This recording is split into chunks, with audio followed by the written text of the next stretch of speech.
Pink Flamingo Productions presents City of Thieves, a corrupt god's world standalone.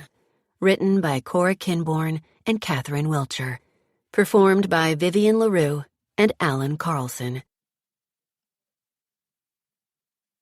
Forward. We are all broken. That's how the light gets in. Ernest Hemingway. Prologue.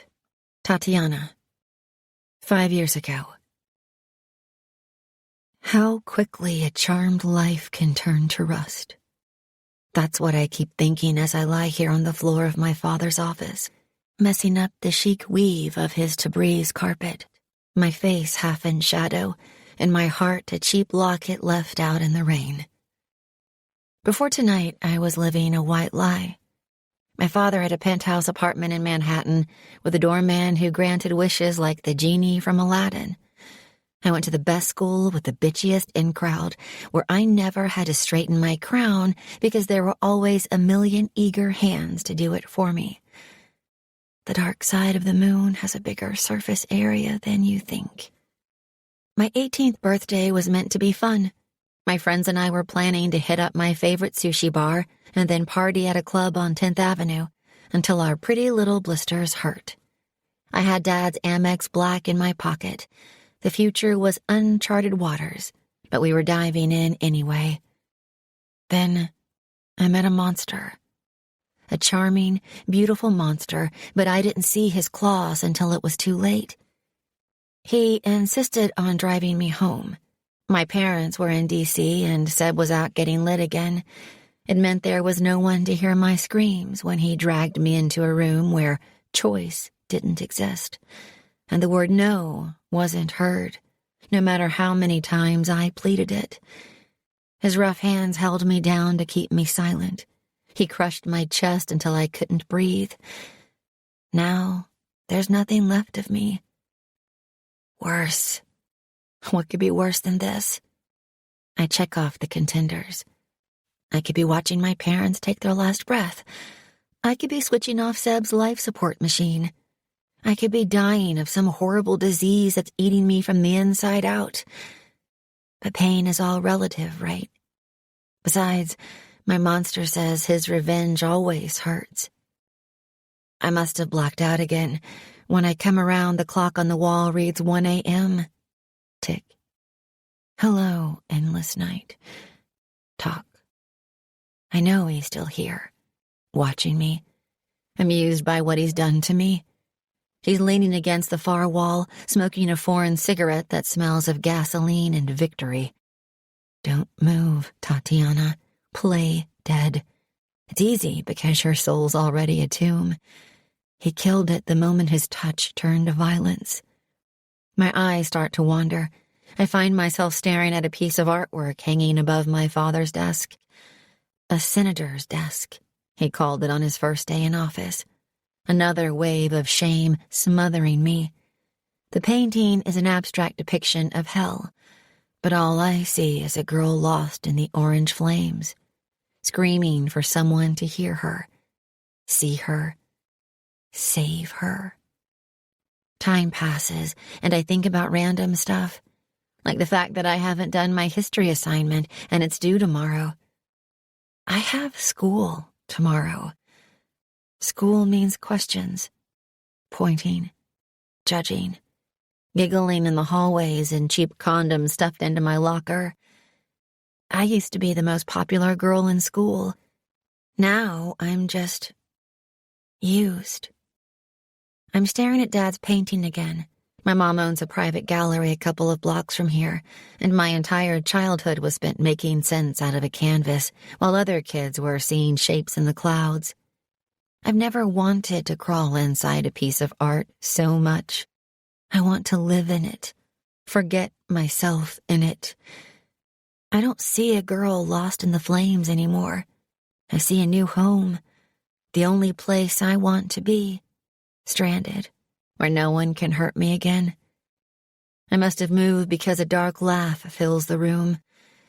Not calling Daddy yet. His voice is muddy and cruel. It's a Russian river that no amount of Orthodox prayer can cleanse.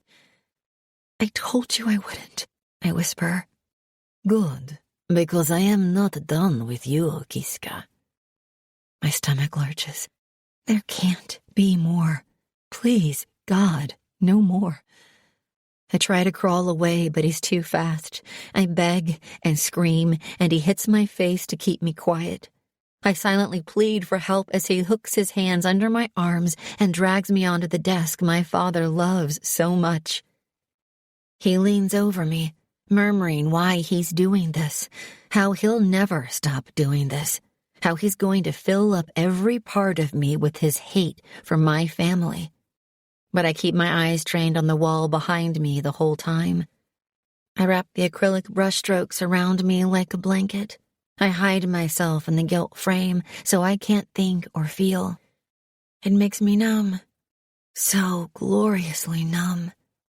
I am that painting now. I'll be whatever the world wants me to be, but they'll never see the real me again. Chapter 1. Renzo. 3 months ago. People say death is the great equalizer. Not for men like Renzo Marchesi. All Saints Catholic Church will be standing room only today, but not because my older brother was an upstanding citizen. When you're part of the New Jersey underground, notoriety and excess bleed well into the afterlife. From the dark end of the street, I observe a procession of stretched limos idling next to the curb, splintered in both directions like black bullets. Behind them, a swarm of paparazzi and media reporters line up, salivating for a glimpse of the grieving family. My family.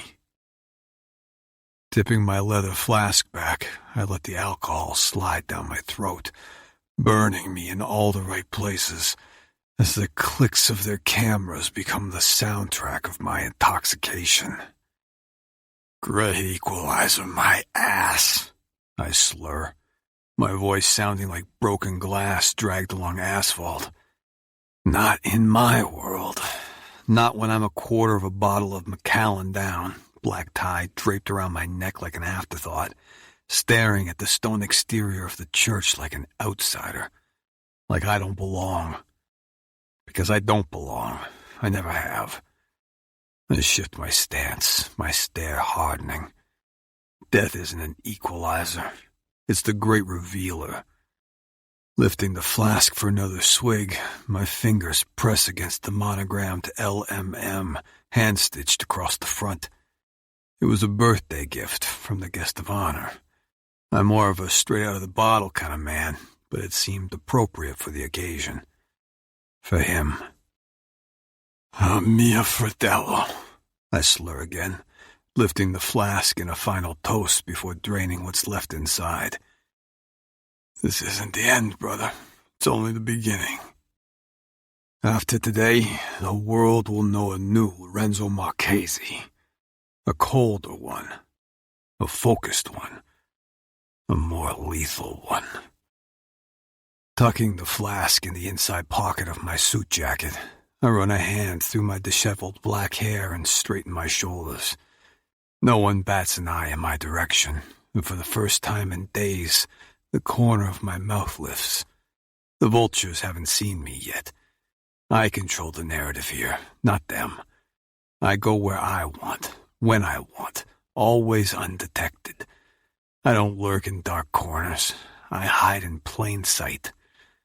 Sliding my hands in the pockets of my black suit pants, I cross the street, scanning the hive of tabloid hornets, searching for the one who will pull their head out of their ass first. I find her seconds before she finds me. Blonde, pretty, young, hungry. My footsteps catch her attention. She cocks her chin over her shoulder, her eyes widening. Renzo Marchesi! My name comes out somewhere between a whisper and a shout, but she realizes her mistake as soon as it passes her lips. Her hurried steps toward me are followed by a stampede. Cameras flash in my face and microphones jab at me from all angles. Everyone wants a statement, and they're not above professional cannibalism to get an exclusive. Renzo, what do you have to say about the allegations? One reporter shouts. Renzo, is it true you don't have an alibi for the night of the murder? Another asks. Renzo, did you order a hit on your own brother? The last one almost breaks my stride, but there are 33 years of black walls separating what I feel and what I show. My face is a blank canvas as I push my way through the crowd. By the time I reach the heavy wooden doors of the church, their shouts become nothing more than white noise inside my head. There's no space for anything else in there.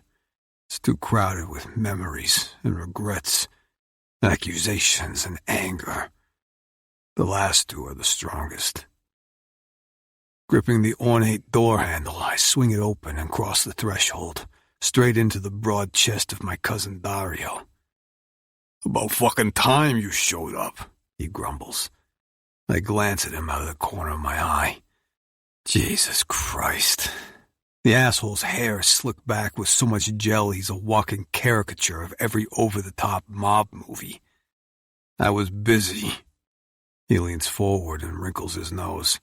"So I can smell." Punching him in the face could fix that for him. He quirks his lips, then settles his smug gaze on the multiple open wounds scattered around my face. "What the hell happened to you?" I say nothing, holding his cocky stare with a more lethal version of my own. He's welcome to make any assumptions he likes about my presently fucked up state. It's not like he's gonna get an explanation. But the real answer? I ran into a Russian bastard's fist 3 or 12 times.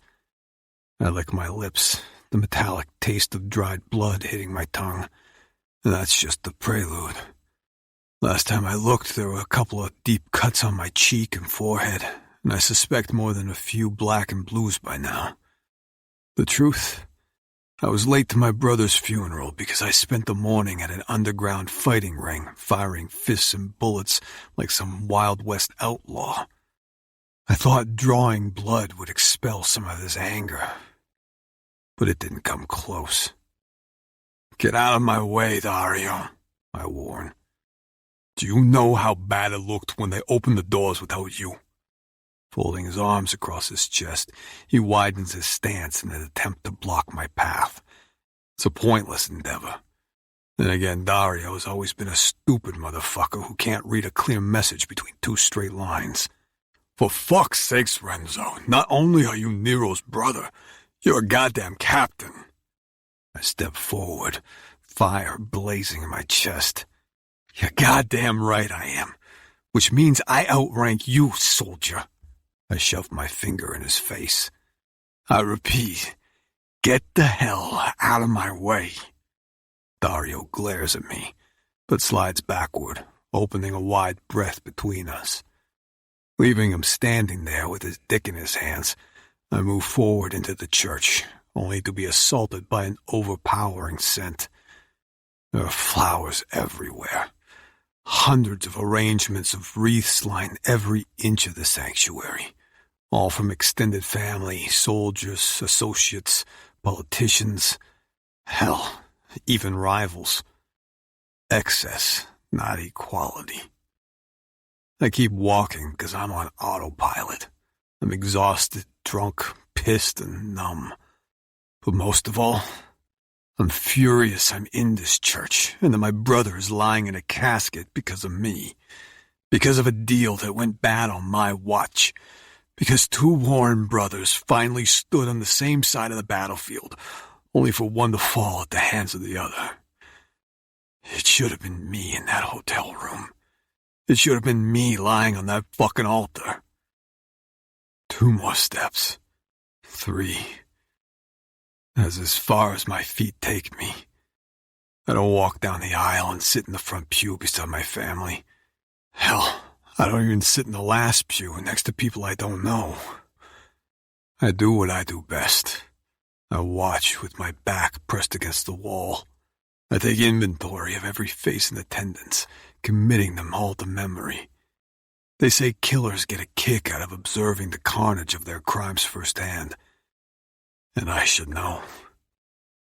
Look at you, hiding in the back of the Lord's house like some drunken putana, a gruff voice says beside me. Go to the front and support your family, Renzo. Exerting your authority already, Uncle Sal? I say, not bothering to turn my head. Nero isn't even the ground yet. What the fuck is that supposed to mean? He sputters. Don't insult my intelligence, I warn, finally indulging him with my full attention. As suspected, he's bright red and about to blow a fuse. The man has zero poker face. Tripping his wires is almost too easy. You've had your eyes on the underboss position since the moment my brother took his last breath. Vaffanculo, he curses in Italian. I loved my nephew. His tone is low and controlled, but not inflated. I believe him. For all his faults, and he has a fuck-ton, he and Nero had a bond we've never had. But our business comes with certain risks, he adds, smoothing one side of his more salt-than-pepper hair. We all know this. We accept it. Sometimes we pay the highest price, but that doesn't mean the business shuts down, Lorenzo. Life goes on, he shrugs. Wheels keep turning. You're just making sure they turn your way. He stiffens, his composure slipping. There are only 3 captains in this family. Tradition states one of us will be named Nero's successor. Cocking his square chin, he slides an accusing glare toward me. The past few years, your actions have made it clear you don't want the job. He's right. Nero was the firstborn son, so he automatically became my father's underboss, poised to take over the empire one day. It's no surprise he was the family favorite. Eventually, I made peace with it and embraced my role as the family fuck-up. That was before someone pumped 3 rounds into the back of my brother's head. And Paulie? I ask, arching an eyebrow. Like you said, there are 3 captains. Uncle Sal offers a disinterested shrug. Paulie and your dad grew up together, but he's not family. He pats his chest proudly. I am family. You're his sister's husband, I correct. Salvatore Barone's claim to fame is a little skewed. He's not a captain in the Marchesi family because he has blood ties. He's a captain because he fucks my aunt. Watch it, kid. His nostrils flare before his expression flips on a dime, calming as he circles a manicured finger around my battered face. What's up with the busted look? If your mother asks about that shit, what are you going to tell her? Changing the subject as usual. A slow smirk crawls across my mouth. That I got into a fight. I don't bother to elaborate. Instead, I walk away, leaving him with nothing but a half-truth. He knows all about Pesciara, the club that houses the underground fighting ring I visit to clear my head and break bones. It's a dark, desolate dungeon owned by the Bratva sector of the Sector, a secret New York-based elite network of crime families. Their deadly reach spans the globe like a spider's web, and membership is selective. Only 6 people in our organization are even aware of its existence. Not one of them is dead. Palming the back of my neck, I look up to find my father, wrapping his arms around my mother, who's draped over my brother's casket. She's sobbing, her body trembling so violently, it's all my father can do to keep her upright. My chest tightens, and I have to look away. To keep a lid on my composure, I resume cataloging faces until a wailing sob draws my gaze back to the front of the church, where my little sister, Rosalia, is bent over Nero's casket, her hands cradling his face. With another tortured sob, she flings herself off the altar and stumbles down the aisle, tears streaming down her face. Circling back around the pews, I sprint along the back of the church and slip out the double sanctuary doors I saw her barrel through. I find her crumpled against the far right wall, her hands fisted at her face. Piccolina, Rosalia's lashes flutter above her fists, and she stares at me for a moment before hurling herself into my arms. Renzo, you're here. I didn't think this far ahead. I'm no good at empathy, so I pat the back of her expensive black dress. I'm sorry, Ro, for so many things.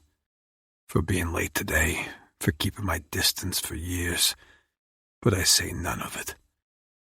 Rosalia pulls back, tears matting her long dark hair to her face. Uncle Sal said you set up that meeting in Atlantic City for Nero. He said you gave him the address and sent him there. Is that true?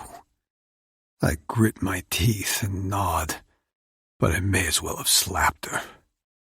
Why? It's a question I've asked myself every minute since Nero died. Why did I look the other way when he started dealing stolen art?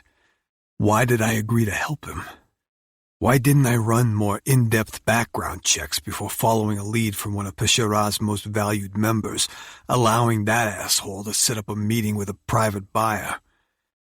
So many questions with no answers. There was a lot about Nero you didn't know, Piccolina. I tell her as gently as I can. Let's just say he had a side venture, and I helped find an investor. That should have been the end of it. However, this is my little sister. She may look like a delicate flower, but her petals are made of steel. As devastated as she is, she's also a Marchesi who knows when she's being coddled. But it wasn't business, Renzo, she insists. It was a setup. Nero walked into a trap and never walked out. They shot my big brother 3 times. Her voice breaks. Why? I cup her cheek, wiping a tear away with my thumb.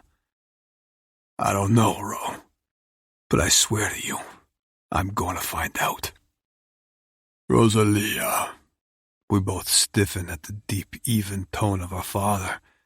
Gianni Marchesi doesn't have to raise his voice to command the room. It falls to his feet on a whisper. Rosalia and I separate, and I turn to face my father for the first time in 5 days. He looks like composed shit. Of course, outwardly, he's put together in a pressed black suit. His thick, dark hair is styled as usual, and the gray around his temples is the only sign of his age. It's his eyes that give him away.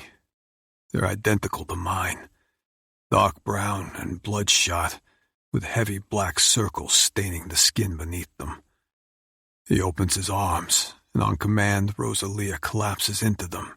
Shifting his attention to me, he lifts his chin. Renzo. Is Ma all right? As well as can be expected, considering she's burying her firstborn. His words are sharp, but his mask slips, the lines framing his mouth sinking deeper. She's with your Aunt Sarah. Once you've sobered up, I suggest you pay your respects to your brother before we leave for the cemetery. By the time I make my way into the sanctuary, most of the attendants have already rushed outside to offer my parents their condolences. Hundreds of well-wishers who don't give a fuck about my brother, other than to say they were here. As usual, it's all smoke and mirrors. The floor creaks beneath my feet as I slowly make my way up the aisle. The closer I get, the harder it is to move. Quicksand impedes my steps, and by the time I reach Nero's casket, I'm wading waist-deep in it. It's the first time I've seen him since they removed his body from that hotel room. He looks peaceful. His hands are folded at his waist, and he's dressed in his favorite suit and blue tie. Even that unruly strand of dark hair that always fell in his eyes finally styled in place. But it's all a lie. He's not peaceful. He's swimming in a river in hell, cursing my name. He wants vengeance. I can almost see his lips moving, speaking the last words he said to me before I left him in Atlantic City. There's something going on that's bigger than all this bullshit rivalry between us. I need someone I can trust with me. And blood is stronger than any oath. Me and you, Renzo, we're brothers. We're in this together, till the end. Till the end, I reiterate, gritting my teeth. Only neither of us realized how quickly it would come. Gripping the edge of the casket, I fold my hand over his. I promise you, Nero, I'll find the Sukiyakaze who did this to you, and I'll make every member of his family speak your name before I cut their hearts out. Whatever it takes, and whoever I have to hurt to make it happen. Te lo prometo. I promise you. Chapter 2. Renzo. Present day. The night is my only companion as I stand in the shadows, watching a procession of men in expensive three-piece suits ascend the front steps of a lavish, heavily secured building, superiority trailing behind them like toxic smoke. Peshera is the top tier of every social pyramid, the scarlet, black, and crystal-coated gentlemen's club located in the heart of New York, catering to the highest echelon of excess and privilege. But at its base lies a darker foundation, where the only scarlet and black comes from blood and bruises. Zipping my black leather jacket, I round the building toward a different set of stairs. While the Marchesi name ranks at the top of the elite, my soul craves the depravity of the windowless walls beneath their feet, a basement where status means nothing, and light is the enemy. With a clenched fist, I deliver 2 impatient knocks to an unmarked wooden door, and the red light beeps on the square box beside the doorframe. "Password," rumbles a thick Russian accent. It's not a question as much as a challenge. This isn't fucking date night at Applebee's. If you have the balls to show up at Peshera's back door, you better know the answer. Chistelice. Purgatory. The red light flickers and turns green. A subtle click grants my access. Stay in control, I remind myself. Easier said than done. I spent the last month tracking down leads only to spin in fucking circles. Tonight is the closest I've come to finding the man who choreographed my brother's murder.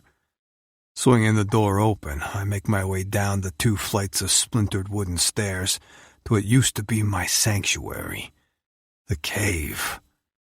As I enter the darkened arena, an oversized gatekeeper steps in front of me. "Jacket check, comrade." Gritting my teeth, I give him a half-assed flash of my open jacket to prove I'm not stupid enough to bring a gun to a Bratva-owned fight club. At least not again. Shoving past him, I keep my stride steady as I cross the stained concrete floor. Within seconds, the smell of copper and sweat hits me like a shot of adrenaline. On my left, a wet, garbled grunt fills my ears seconds before a body slams into the cage's unforgiving metal. I don't stop to look. Judging by the primal roar of the crowd, this fight is almost over. Rest in peace, motherfucker. Blocking out the match, I scan the perimeter, my gaze settling on the back wall where a man with a platinum buzz cut tosses a bright red apple in the air while soaking in the massacre. Vasily Belov, Peshera's fight manager, and the reason for my exile. I'm less than 2 feet away when he turns that icy stare my way. "Look what the cat dragged in," he drawls. "It's been a long time, Renzo." Yeah, 3 months too long. It's been a forced hiatus for not playing by Bratva rules. Popping the blade on a pocket knife, he slices into the apple. "You are overdressed." The sound of his stilted accent is like sharp nails down a dusty chalkboard. I have to fight to even my tone. Not here to fight. "Sex club is upstairs," he chuckles, shoving a wedge of fruit into his mouth. Not here to fuck either. I add coolly. Then get out. His attitude is shitty, but not unwarranted. After all, my last visit cost him a lot of prize money, not to mention a finger. I'd been following a string of dead ends until the morning of Nero's funeral when I got word of movement by the stronzo who set me up. I'd chased that Russian bastard to Peshara, where the coward barricaded himself inside the cave's Bratva-steeled walls. In a whiskey-fueled rage, I'd attempted to shoot my way in, firing 3 bullets into the door and 2 into Belov's best men. It was an act punishable by death for any other, but as the cave's major source of income, I got off lightly, with a 3-month suspension and a warning to take my vengeance elsewhere. Unfortunately for Vasily Belov, all roads to my brother's killer stop at Peshara's basement door. I just want what I'm owed. You are owed nothing but a bullet between your glazami, he hisses, tapping the tip of the knife between his blonde eyebrows. Just like your pizda brother. Watch your fucking tongue, I warn, my gaze dropping to the knife in his hand. I've cut out many more for far less. Vasily's eyes narrow, a heavy silence stretching between us before he flashes a dark smile. I'm not an unreasonable man, Marchesi, he states, pocketing his knife. But I am a businessman. No shit. I didn't walk in here believing one demand would punch a hole in the Bratva's inner circle, especially since the missing piece in this fucked-up puzzle happens to be Vasily's older brother, Oleg. He's not going to simply hand his head over to me on a silver platter. I nod. Name your price for your brother's location. How long do you give this match? He nods toward the cage where some poor asshole is staggering around like he's following the bouncing ball to the afterlife. 2 minutes max, I answer without hesitation.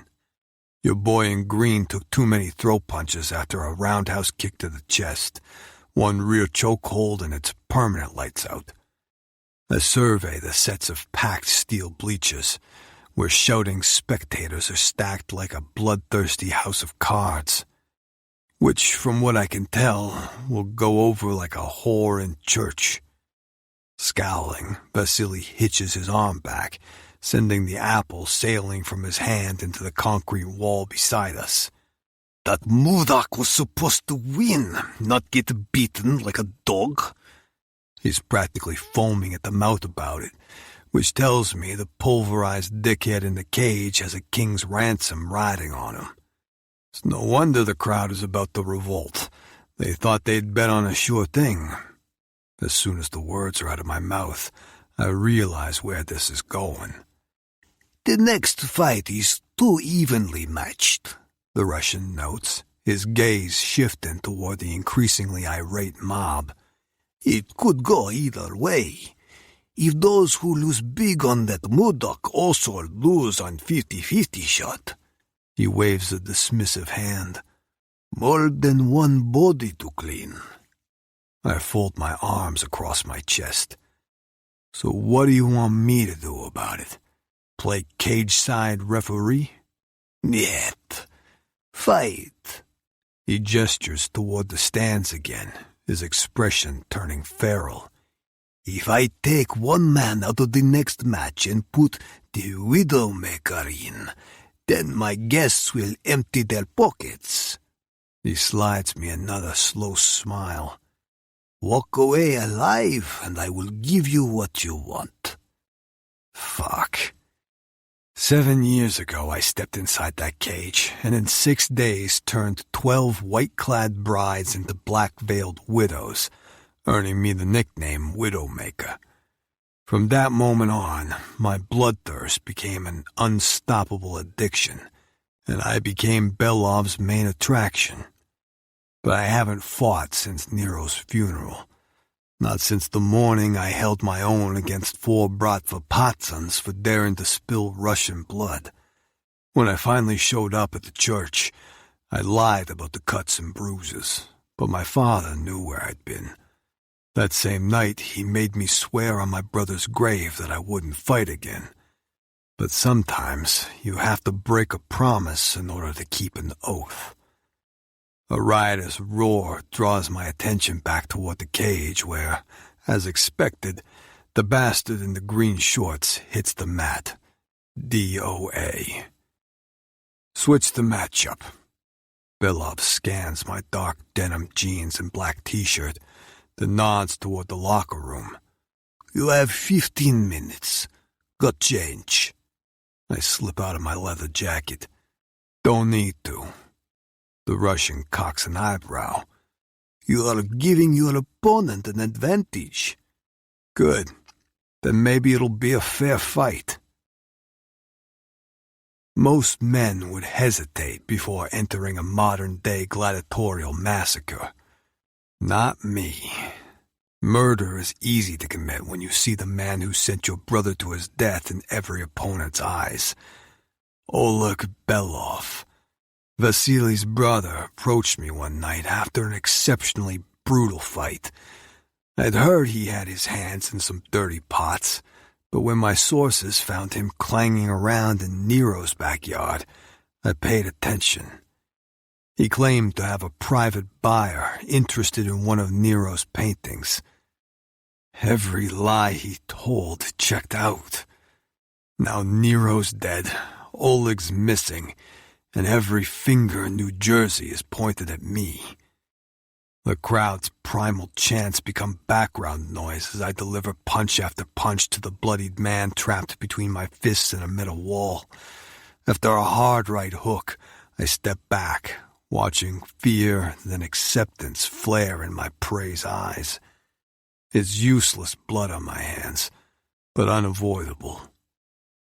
Till the end, Nero, I murmur, justifying my actions by solidifying my vow. With one final punch, the sound of snapping cartilage and bone crushing fills my ears. Blood splatters across my face as my opponent hits the mat. Somewhere amidst the raucous roar of the crowd, I hear a bell ring. Dragging the back of my hand across my mouth, I wipe the blood from my busted lip, then stagger to the door. A stone-faced Bradford guard unlocks it from the outside, swings it open, and nods as my bare feet hit the concrete. Catching Vasily's eye again, I close the distance between us. Tell me where Oleg is hiding. Shaking his head, he turns, motioning me to follow him. I'm too fucking exhausted to argue, so I stagger behind him, blood dripping off my fingertips like a trail of red breadcrumbs.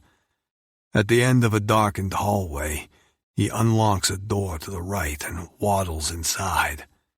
Sit, he instructs, settling behind an ugly mahogany desk while gesturing to the two chairs in front of it. I clench my stained fists by my side. No. Shrugging, he opens a drawer to his right and pulls out a stack of money and drops it on top of his desk. Then another stack.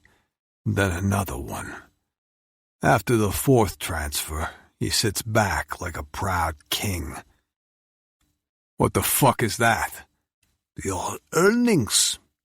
Circling one of the chairs, I gather one of the stacks in my hands, my blood staining the bills crimson before I'm hurling it back at him.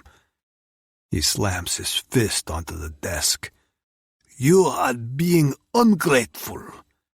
I don't want your fucking money, I growl, navigating the desk like a hungry lion until I'm standing right in front of him. I want your brother's location. Now. For once the bastard isn't smirking. His heated stare drills holes in me as he pulls a slip of paper from his desk and scribbles on it. Here, he mutters, shoving it toward my chest. I have honored my word. I don't dignify that with a response. Glancing down, I scan the address. 1499 Patterson Avenue. Where the fuck have I heard that before? 3 months' worth of conversation spin through my mind. One in particular. A crisp October afternoon framed with stretched black limos and a cloyingly sweet scent. Ride with us, Renzo.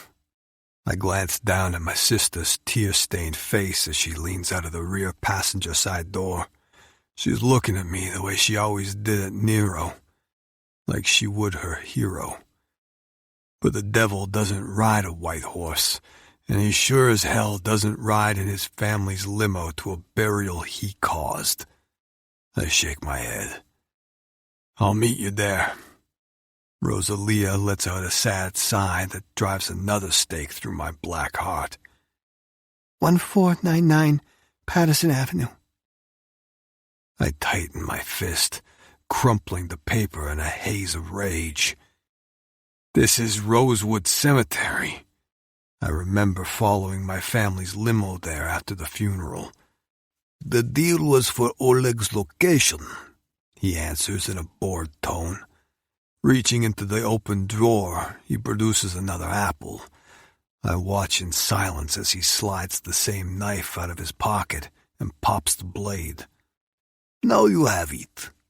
He gives me a slow, vicious smile.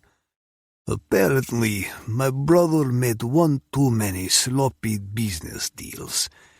May he rest in pieces. Everything goes black. No sight, no sound, no conscience.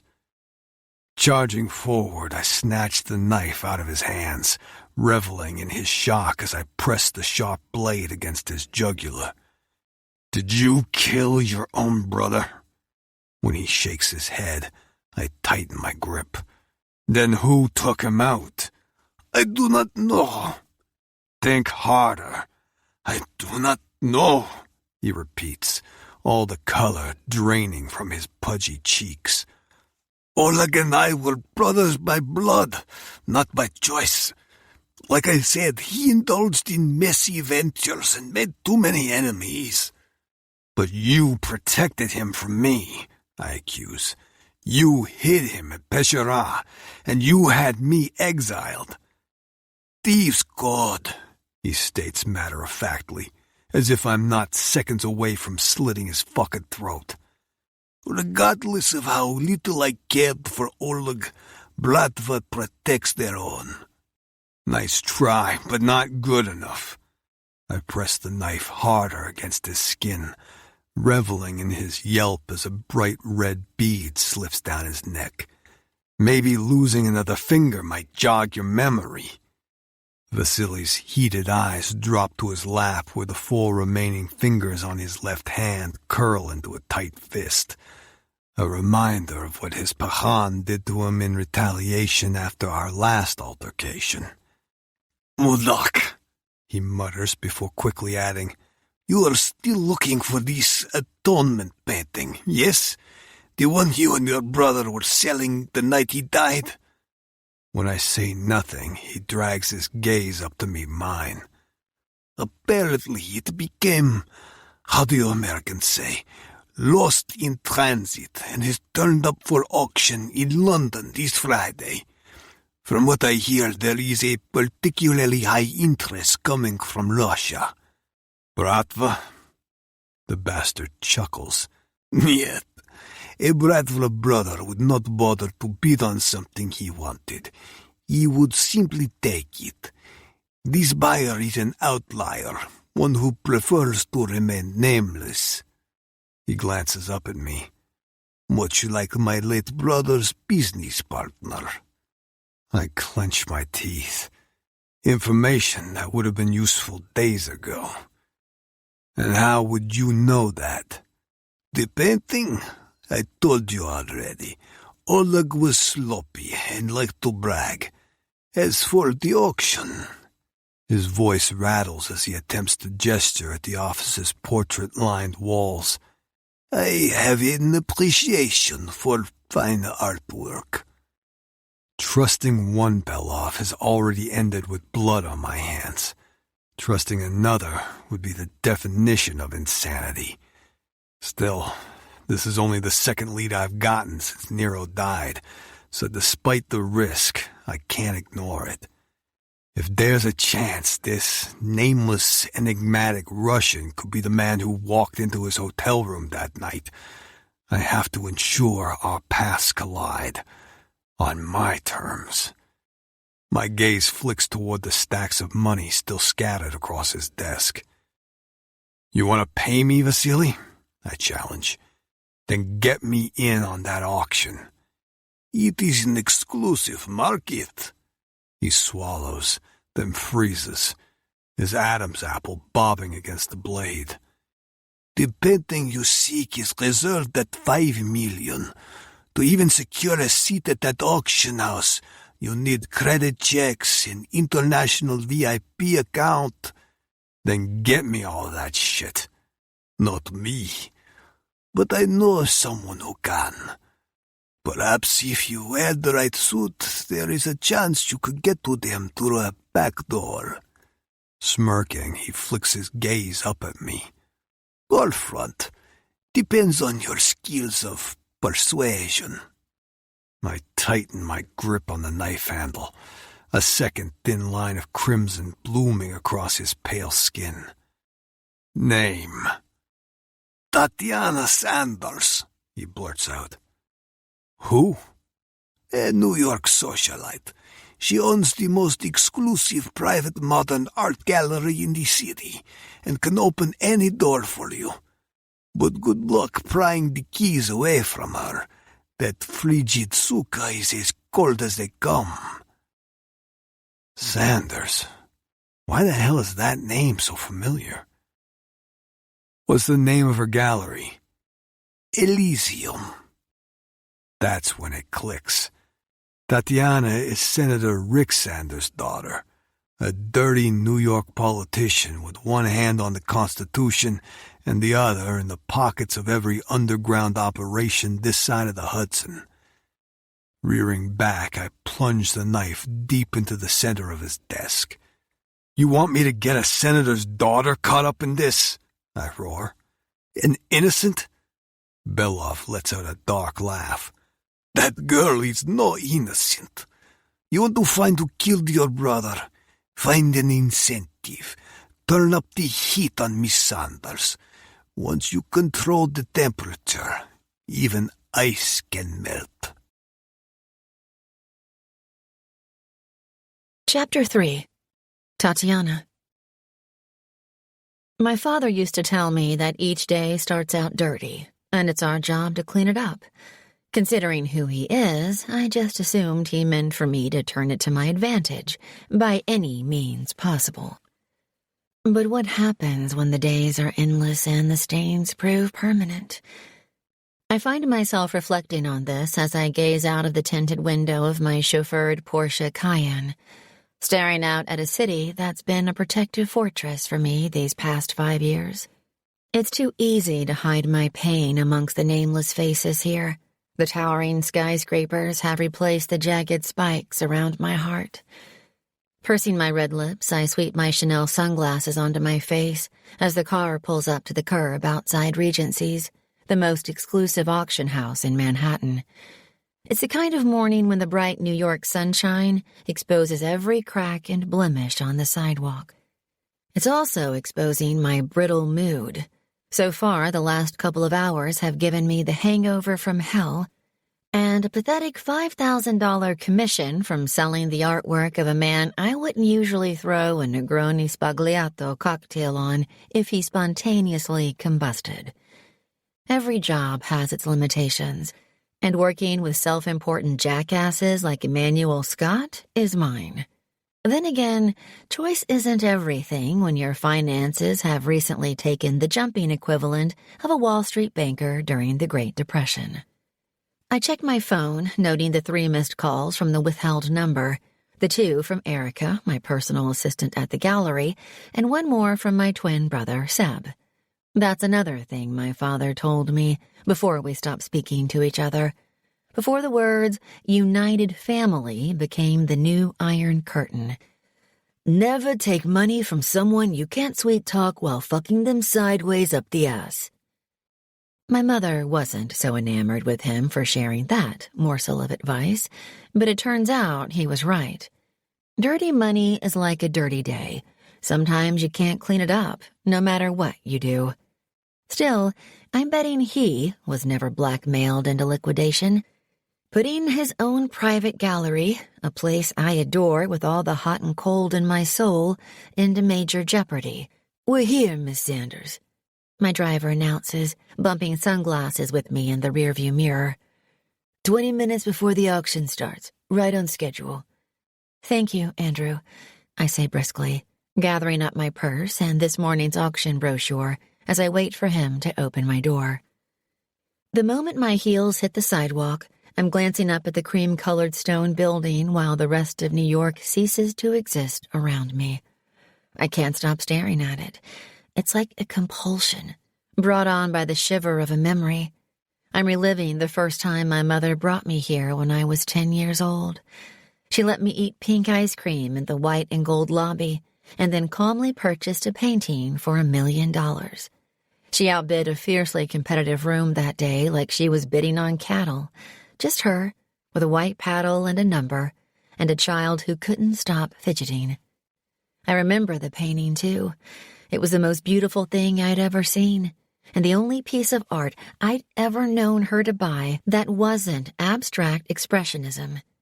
A small, square portrait in a shabby gilt frame of a young woman from the 19th century, with her hair in tight brown ringlets, a sad face and downcast eyes. I'd called her Inés, after my pet dog. Inés was always burying her toys and forgetting about them, and painting Inés looked like she had lost something too. She pulled me in and made me love her, and then she made me love art. Years later, my love became a dependency, and my dependency became an obsession. I dropped out of school and went to work at my mother's gallery for a time. After we fell out, I ran away to Russia for a year. When I returned, I set up my own and forced Manhattan to pay attention, but I never forgot that painting. Sometimes I think that day at Regency's was the last time I felt truly happy. A few years later, I'd take a knife to Inés, slashing the canvas out of desperation and breaking my mother's heart. That was the night I left home for good. Miss Sanders? My driver coughs indiscreetly, bringing me back to the busy sidewalk. Thank you, Andrew. That'll be all. Pulling myself together, I sashay into the building, my false confidence and impeccable style adding an easy 10 to my 22 years. All eyes turn in my direction as I enter the Calcutta marble lobby. The papers call me the Ice Empress of modern art because of my refusal to give them an inch of vulnerability. Since then, my nickname has become trapped in social circles in a never-ending loop. My reputation precedes me. It doesn't matter that I'm the youngest private gallery owner in the city, or that my first curated exhibition was a sold-out $10 million success. Every business is just another extension of a man's world, and once their dicks feel threatened, they'll go out of their way to make your achievements as insignificant as possible. How they'd laugh if they knew how close my ice castle was to cracking. My cheeks redden in humiliation when I think about my meeting with the bank yesterday. I'm only one missed payment away from them foreclosing on my loan. I have exactly 2 weeks to come up with $2 million, or I'm going to lose the only thing I've ever been allowed to love. Tatiana, darling, gushes a voice to my left. I thought that was you. Richard? I greet my colleague with a reluctant air kiss. He's an agent for another private gallery in town, an accidental rival and a pretentious British bastard who can't keep a secret to save his life. So far, the rumors about my impending financial ruin are non-existent, but he'd be the first to tell me otherwise. Are you agenting or buying? He inquires, ushering me along the elegant hallway towards the auction hall, my heels click-clacking loudly against the marble. "Agentine," I reply smoothly, tucking my purse and brochure under my arm as I remove my vintage black gloves one delicate finger at a time. For a Saudi prince who's recently developed an expensive taste for British art. The lie rolls so easily off my tongue. Then I think of the 3 missed calls from the withheld number, and my stomach lurches. "Budget?" "You know it's never ladylike to discuss such matters, Richard," I chide, mentally kicking him in the shins. "Who says anything about you being a lady?" His haughty face smirks, and I mentally shift my foot to his groin. "Such a title would require an impeccable family heritage, and there are many on Capitol Hill who'd argue otherwise." Piece of shit. He's referring to my father and the huge multi-million-dollar gambling bill he managed to push through the Senate a couple of years ago. It involved some very public backhanders and unwanted scrutiny. "We can choose our acquaintances, but not our family, Richard," I bite back as we reach the auction room. Without waiting for his response, I head straight for my usual seat, 5 rows back from the stage. It's a prime spot within the auction's triangle of influence, with direct eye contact with the auctioneer for that subtle, last-minute bid. There are rules to this game, the same as everything else in life. It just so happens that these are the only ones I adhere to. "I quite agree." Richard takes a seat next to me, much to my irritation. Why must British men always overwear their cologne? His Drakkar Noir already has my subtle fragrance in a chokehold. Crossing my legs, I pull out my phone. There are another 2 missed calls from the withheld number, so I tap out a quick message to Moscow to get him off my back. "Here, we'll call when it's done."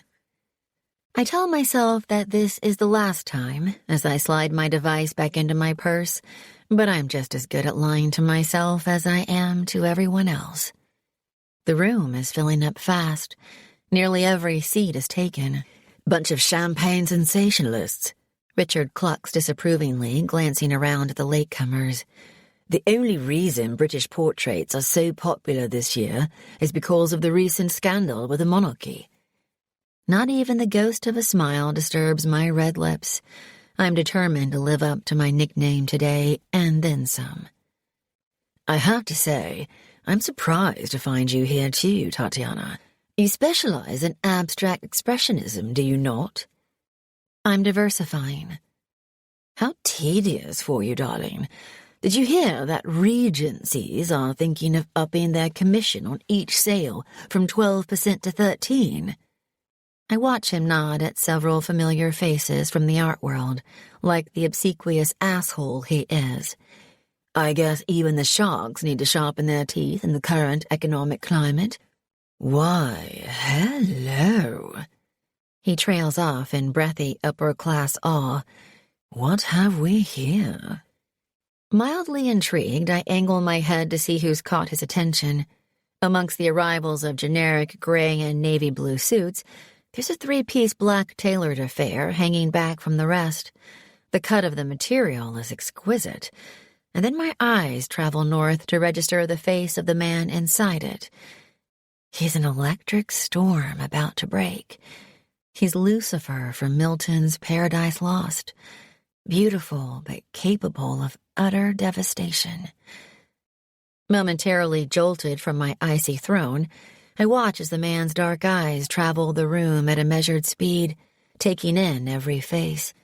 When he lifts his hand to rub his jaw, the glimpses of tattoos on his knuckles are like lightning flashes of danger. He should be putting himself up for auction, I think, shocked by my visceral reaction to a total stranger. To me, most men are pawns to be manipulated, not kings to command my attention. "Who's that?" I ask Richard. "Renzo Marchesi. I wonder which dive bar he's crawled out from." And since when has the New Jersey Mafia been interested in procuring artwork by legal means? Mafia? I say sharply. So the rumors go. His family operates an old-world Camorra-type cash flow across the bridge. At my raised eyebrow, he adds, extortion, stolen goods, labor union infiltration. An outdated business plan, I say dismissively. There are more profitable ventures these days. Like dealing in stolen artwork. That's just a side venture for them. Renzo's father has had his finger in the Mexicans' honeypot for years. According to my sources, he lets the Carrera cartel trade through his port, then sits back and collects rent. How entrepreneurial. My tone drips with sarcasm, but my instant dislike of the Marchesis doesn't stop me from indulging in another glance over my shoulder. To me, art is a joy to be savored, not a mafia game to be exploited. He doesn't have a paddle, I observe. No, but I hear he has a very big gun. Oh, for goodness sake, Richard. Just then, Marchesi turns his head in my direction, meets my eye, and the full power of his storm hits me. The air sizzles with something intense and undefinable. The rolling thunder in those brutal dark eyes threatens to shake something loose inside me. No, not happening. I quickly turn back to the stage, refusing to be distracted by some enigmatic mobster in a good suit who took a wrong turn somewhere near Brooklyn. The auction starts, the lots progressing at Regency's usual efficient pace. The only one I'm interested in is way down on the list, so I have a little time to sit back and observe the buying power in the room. All the while, I can feel Marchesi's stare heating up the back of my neck. It's making me squirm in my seat like a carbon copy of my 10-year-old self. Beside me, Richard has his phone glued to the side of his head, whispering commentaries of the play to his money, bidding efficiently and discreetly when instructed. I also have my orders for today. Buy at all costs or suffer the consequences. Unlike Richard, I won't be making any commission here. That's not how Constantine works. Half an hour passes. The auctioneer adjusts his glasses and glances down at his guide sheet. Up next, we have Lot 24, a stunningly modest 19th century British portrait by Sir Thomas Webster, entitled Mary. All eyes flick to the right, as a man in white cotton gloves carries a small portrait onto the stage. Placing it on the easel, he moves to one side, and my breath catches. It can't be. The next few moments are lost in a haze of white noise. I don't hear the auctioneer explaining about the artist and painting style. I don't even hear the opening bid. The likeness is too startling. Her sadness too striking. Her head isn't pointing to the left this time, it's pointing to the right, but her posture and expression are almost identical. Oh my God, Inés has a twin. How did I miss this? I've been so distracted I never thought to look at the rest of the auction brochure. Besides, it's not like I have a load of extra money to burn right now. I only came here today because Constantine ordered me to. Still, I want her. Damn, I want her. Even if I have to sell my apartment and live in a rented condo in the Bronx. My palms are sweating, and my head feels light. My consumerist compulsion is affecting me like a drug. She's more than just a painting to me. She's a lifeline to my past. My turn. Richard straightens up and switches his phone to his other ear, and it's suddenly clear his money wants my lifeline too. Reserve bid of $500,000, the auctioneer announces. I force myself not to move a muscle. Everyone knows only novices bid first. The auctioneer snaps out a curt nod. 5 from the back. Do I hear 510? My head whips around, my gaze colliding with the man in black again. He's staring straight at me, as if he never stopped, the shadow of a smirk now gracing his beautiful mouth. 550, the auctioneer declares. Do I hear 560? As I watch, Marchesi lifts his hand again, throwing all auction etiquette to the wind. Doesn't he know bidding is like a long joke? It only gets good with the punchline. He's playing his hand way too early. Unless he knows how much I want it. And he's toying with me. I jerk my head back to the stage, my heart racing again. But how the hell would he... 600,000. Unable to wait any longer, I give the briefest of nods and the auctioneer pounces. 700. Drawls a deep voice, eliciting shocked murmurs from the audience. It's also frowned upon to call out the bid in an elite auction house. But something tells me that a blunt crook like Marchesi doesn't give a damn about protocols. I nod again. The auctioneer notices. 710 to number 800. Mafia bastard. Do you have an upper bid? Richard murmurs, skipping into play with a nod of his own to take the bid to 820. Limitless, I grit out. I thought you weren't here to buy, Tatiana, he says slyly. Oh, fuck off, Richard. I snarl in a rare flare of emotion, and he chuckles as Marchesi takes the bid to 1 million. 1 million. Tears prick my eyes. There are only 3 things I want in this life, and 2 are sliding out of view faster than an avalanche of shit. I give another nod. 1,010,000. 2 million. Marchesi calls out loudly, and the ensuing gasps are of a different kind. I slump back in my seat, beaten. 2 million is a lottery ticket. I don't even know if the painting is authentic. Still, the conflict is real. There's a 10-year-old voice inside screaming at me to continue, and another of a woman who knows exactly what's at stake. I listen as Richard and Marchesi play tag up to the tune of 2.5 million, and then Richard is grimacing in defeat as well. When the gavel finally falls, my eyes never leave the stage. I refuse to give Marchesi a sliver of magnanimity. He can rot in hell for all I care. The next lot appears, and I dutifully bid my way to a grim-faced purchase for Constantine. As soon as the auction ends, I'm sweeping my sunglasses onto my face and bolting for the double doors at the back of the room. Marchesi is gone, replaced by a tepid wall of art enthusiasts who, on seeing my chilly expression, can't part ways from me quick enough. Sliding into the back seat of the car, I reach for my phone. Done.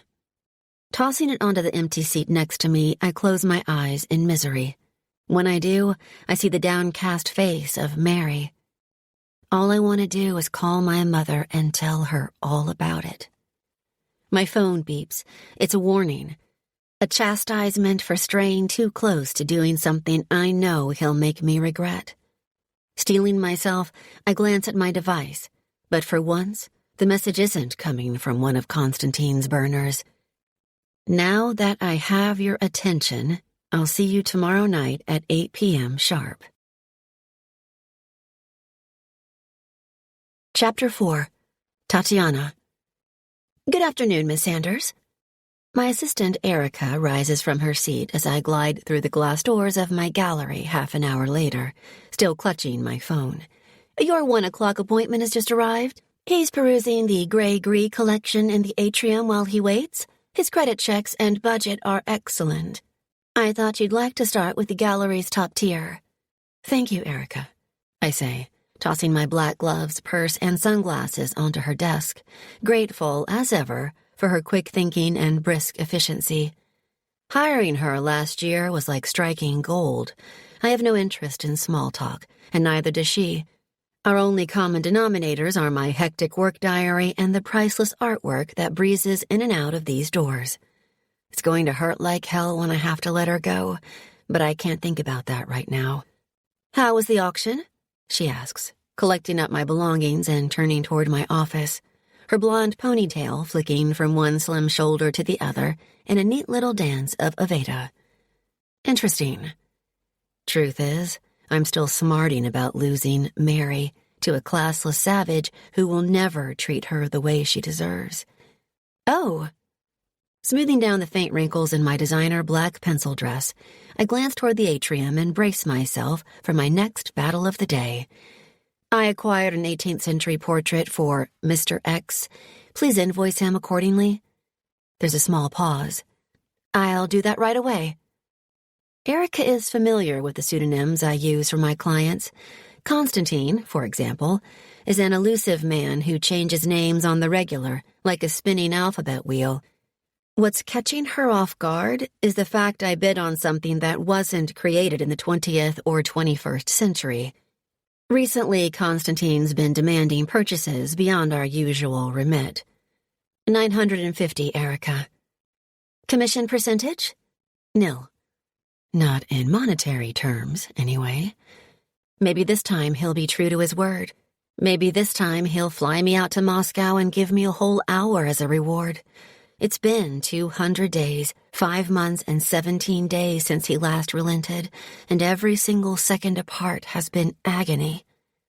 I can feel Erica's sharp eyes following me as I spin a cool 90-degree turn and make my way through the main gallery toward the glass atrium. The white walls of Elysium are dazzling in the midday light, the paintings even more so. As I walk, I feel a rare sense of calm overriding my sadness. Sunshine is a life force for creativity, breathing new dimensions into every textured brushstroke. Here, in the middle of my empty, perfect gallery, I can almost imagine myself feeling something again. Then I remember the anonymous text message, and a tall, dark cloud snuffs it out.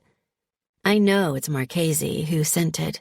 What I don't know is why, and it's unsettling me as much as the man himself. Turning the corner, I forget the problem in a black Brioni when I see another in a crumpled white t-shirt loitering in front of a canvas. Seb? I grind to a halt in shock. Surprise! My twin brother turns, a loaded grin on his handsome face, his wayward dark hair tumbling into his unapologetic brown eyes.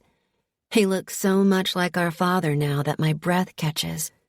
Figured I'd have more of a chance of you seeing me if I pretended to be a $sign. I find myself cursing Erica's name. First time for everything. Still, there's no way she could have known we're related. My style is uptight Manhattan bitch, while Seb's is more downtown, laid-back, ran a red light and couldn't give a fuck officer. Besides, none of my family has stepped foot inside Elysium since the day it opened. What the hell are you doing here? Came to blow out some candles with you. He purses his lips for a split second before collapsing into laughter. That's us to a T. Easy company and the Ice Empress. People instantly warm to him, while I can't stop freezing them out. Happy birthday, sis. Birthday? Am I really 23 today? I feel so much older. When I don't return his drawled-out felicitations, he slides his hands into his jeans and ambles up to the next painting, trailing white laces and curiosity. Why are you and Mom so obsessed with this abstract shit anyway? My heart stutters at the mention of her name. How is she? Missing you. Dad? Cursing you and then missing you. You? Cursing you, missing you, and still trying to understand what the hell went down between us. I glance at my hands and realize I'm still clutching my phone. Flashing the screen toward me, I see another missed call from a withheld number, but nothing more from Marchesi. You need to leave, I say, turning away to lead the stampede myself. Isn't it time you retired the whole rebellious teenager thing? I mean it, Seb. I hear the squeak of sneakers on polished parquet, and then a warm hand is gently touching my arm. Tatiana, we need to talk. Leave! I scream, my whole body recoiling from his touch. His golden grin slips, and I feel like I just kicked a puppy. We're twins. His pain is my pain. When I hurt him, I know I'm only hurting myself. But there's another chapter to my story now. A beautiful, innocent little chapter who forces more and more distance between me and my family in order to bring me closer to her. He sizes me up for a moment, his jaw clenching. Come home. You're being ridiculous. I start walking away again. Come home and talk to us, please. I know you, Tatiana.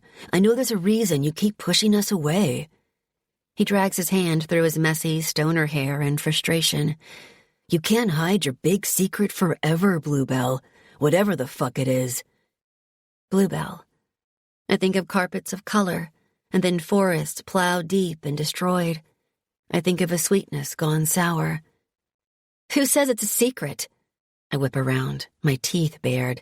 Maybe I'm just embarrassed to be related to Mr. Bribery and Corruption himself. I hear he's thinking of running for president next year. Is he that desperate to turn the White House black? Bullshit. Seb's grin has all but disappeared now. It's like the setting sun on the ruins of us. It doesn't matter what Dad is, wants to be, or was. He loves us. He loves you. If you called him right now, he'd pick up on the first ring. If you ever needed anything. I pause by the doorway to the atrium. Not possible, I'm afraid. I flash him my coldest smile. I deleted his number the day I walked away from his shit show. I'll get Erica to see you out. Tatiana. My smile drops like a stone. Don't come here, Seb. I mean it. If I see your face again, I'll call the police. The light is fading as I walk back through the gallery, or maybe the film of tears over my eyes is blocking it out. Heading straight for my office, I pull the blinds and slam the door. That's when I finally crumble, all alone in the darkness, sliding down the wall to the floor with my palm pressed tight across my mouth to muffle my cries as my tears spill fast and hot over my skin. I allow myself exactly 5 seconds of raw, unfiltered vulnerability, and then I'm climbing back into my icy veneer. Rising to my feet, I sweep the last of my pain away and reach for the light switch. A minute later, it's as if the meltdown never happened. The phone on my desk rings as I'm putting the finishing touches to my newly applied makeup. Miss Sanders, Mr. X is on the phone, Erica announces. Put him through, I say, steeling myself. Kiska. He purrs as soon as the call connects, his accent just as thick and muddy as the first time we met, drowning me in a flood of black memories. You have been avoiding me. On the contrary, I've been busy acquiring your painting. And enjoying a little family reunion, I hear. I pause. My brother won't be making the same mistake twice, I can assure you. I've long suspected the gallery security guards of being his spies, and now I have the proof. See to it that it does not. You know the consequences of defying me, Kiska. I bite down on my tongue to stop my next words from slipping out, the tang of metal filling my mouth. He hates eagerness. He sees it as a weakness. If I beg, he'll only prolong my suffering. Regencies will make delivery of your new painting within 12 hours of full payment, I say, changing the subject. There's another pause. I want it in Moscow by the weekend. My men will ensure its safe delivery. Call me once it arrives at the gallery, and, Kiska, tell that pretty blonde assistant not to waste any paper on my invoice. You will be covering that cost in a punishment for speaking with your brother today, after I strictly forbade you to do so again. My heart sinks like a stone. As you wish. Good. He chuckles darkly, knowing exactly how much debt I'm in with the bank already. As always, Kiska, it is a pleasure doing business with you. He starts to hang up. Wait! I trail off in desperation. Wanting. Hoping. Next week, he rumbles eventually. 1 hour. I will be in touch with a time and a place in Moscow. I shut my eyes, relief rushing over me. 1 precious hour is enough to sustain me for months. That's how starved I am of her affection. Hanging up, I press the intercom. Erica, I'm not satisfied with the gallery security. Call the company. I want them replaced right away. I'll see to it immediately, Miss Sanders. Within the next 2 hours.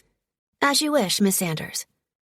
Removing my finger from the button, I flick through my phone until I find the message that's still scorching the edges of my consciousness. Now that I have your attention, I'll see you tomorrow night at 8 p.m. sharp. Whatever this man wants with me, he can do it in secret, away from the sparrows of Moscow. Nothing is going to jeopardize what Constantine just promised me, not even an electric storm called Renzo Marchesi. Chapter 5. Renzo. Fire and ice. Contradictions that don't belong in the same sentence, let alone the same room, yet somehow embody Tatiana Sanders. From what I saw yesterday morning, the senator's daughter is everything I expected, yet nothing I could have prepared for. I'd studied her as she whispered back and forth with her associate, observing their conversation with disengaged boredom. I didn't care enough to eavesdrop. Their subject matter appealed to me as much as a root canal. However, Oleg Belov had proven no one was above betrayal, so I'd walked into that auction armed with intel on every player. Despite an overinflated sense of self-worth, Richard Thackeray is an unconnected nobody whose only talent is to name drop. Nothing he knows is worthy of my attention. Miss Sanders, however, from the moment the auction began, I watched, cataloged, and memorized the subtle changes in her body language. First the complete stillness, then the tension slowly tightening her shoulders. It wasn't until that one painting went up on the block that her entire demeanor shifted, and I felt it. I smelled it. Adrenaline. Her breathing shallowed, and those slim shoulders rose and fell in anticipation. I had no idea why that painting had such power over her, but I also knew there was no way I could let her have it. Wants are just as powerful as needs when it comes to leverage. Sensing her fury as I bid against her was like foreplay. The more coiled that lithe body became, the harder I got. Vasily Belov was right. She may be a lot of things, but innocent isn't one of them. Good thing I like a challenge. I turn off the ignition, feeling alive for the first time in weeks. Ironic, since the reason for my current state of invigoration walks the same art-lined gallery walls that damned my brother to hell. In the last year of his life, Nero had created an intricate pipeline of stolen artwork that funneled right to his doorstep. A quick turnaround on the black market, and the zeros kept multiplying in offshore bank accounts. Not a bad plan, but there was a loose thread in the matrix, a betrayal we never saw coming. And Oleg and his secret buyer unraveled the whole fucking tapestry. Stepping out of my black Ferrari Roma, I paused to button my jacket. It's perfectly straight, but I run a hand down the lapels anyway. It'll never be straight enough. The three-piece look was always Nero's calling card, not mine. I prefer the anonymity of my black jeans, t-shirt, and leather jacket. Black like my heart. But even though I'm dressed like a corporate shark, I'm blending in with all the CEO assholes flooding the sidewalks. I glance at my watch. 7:50 p.m. The sun's already dipped below the horizon, slipping the city into darkness. I'm used to people dropping to their knees and begging for mercy when I show up at their doors at this time. Yet something tells me Miss Sanders' stilettos won't be leaving her gallery floor without a fight. Let the games begin. Striding down 9th Street and 5th Avenue, I slow my pace as I approach the polished glass frontage of Elysium. The gallery is understated elegance, classy as fuck, reeking of money. Ironic, considering what a little extra background check on Miss Sanders turned up earlier. The place is still kicking out light, but no one is entering, and no one is leaving. An empty gallery means she's expecting me. This woman is as smart as she is beautiful, and I can't decide what turns me on more, The thrill of the chase or the anticipation of war? Maybe a little of both. I pressed the intercom, prompting a security guard to glance up from his station. Running his eyes over my expensive suit, he buzzes me in. "Marchesi," I state, noting he doesn't even check his guest list. "Miss Sanders has requested you join her in the atrium." Following a half-assed pat-down, he gestures to the far end of the art gallery. "Through those double doors. Can't miss it." Wouldn't want to. As I walk, my gaze trails like dirty fingers against each canvas. They all look like kids' paintings to me. Still, I'm impressed. At 23 years old, Miss Sanders has created quite a business for herself. Shame she's about to lose the whole fucking thing. Stepping into the glass-domed atrium, I spot her slender silhouette right away.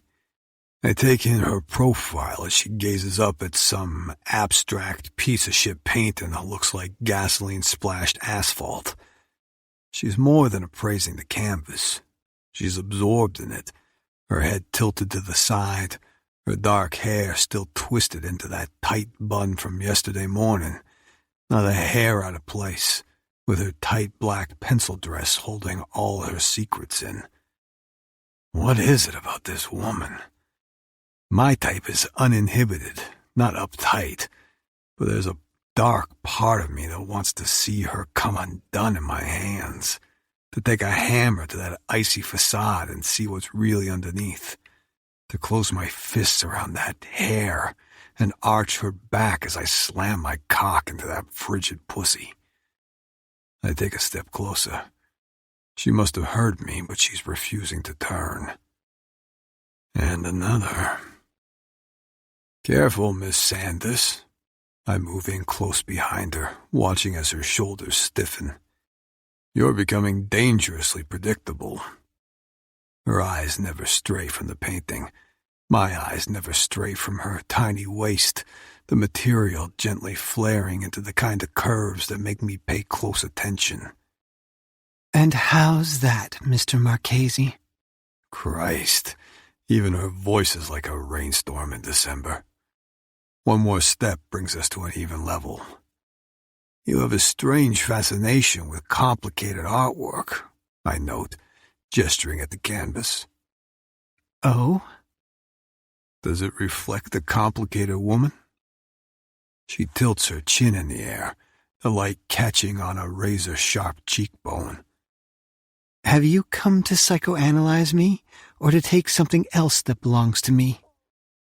Dangerous words, Miss Sanders. Remorse isn't a trait found in the Marchesi gene pool. I'm here for revenge. I'm here to use, destroy, and ruin, and that includes her and her precious paintings if need be. When I don't answer, she clips out, "You're 5 minutes early." "Only a fool steps on unbalanced ground when he's expected dolcezza. Yet you don't seem surprised." "Should I be?" Look at me, for fuck's sake. Her aloofness is infuriating me and making me want to pin it up against the wall. Instead, I flatten the smirk tugging at the corners of my mouth. I'm almost impressed. I'm rarely knocked off focus. However, cold detachment isn't a new game, and Miss Sanders is about to get a lesson she won't soon forget. Most people are grateful when their date arrives on time. "A date? Is that what this is?" A low, sardonic laugh rumbles in her throat as she finally turns those killer high heels and aims her green eyes right at me. She's even more beautiful up close. Delicate features like fine china covering a hard shell of indifference. But everything breaks for a price. "Is that what you call a cryptic summons to meet with a thief?" A thief? I offer a darker laugh in return. There's currently a $2 million hole in my bank account that says otherwise, Miss Sanders. "Just because you paid for it doesn't mean you didn't steal it."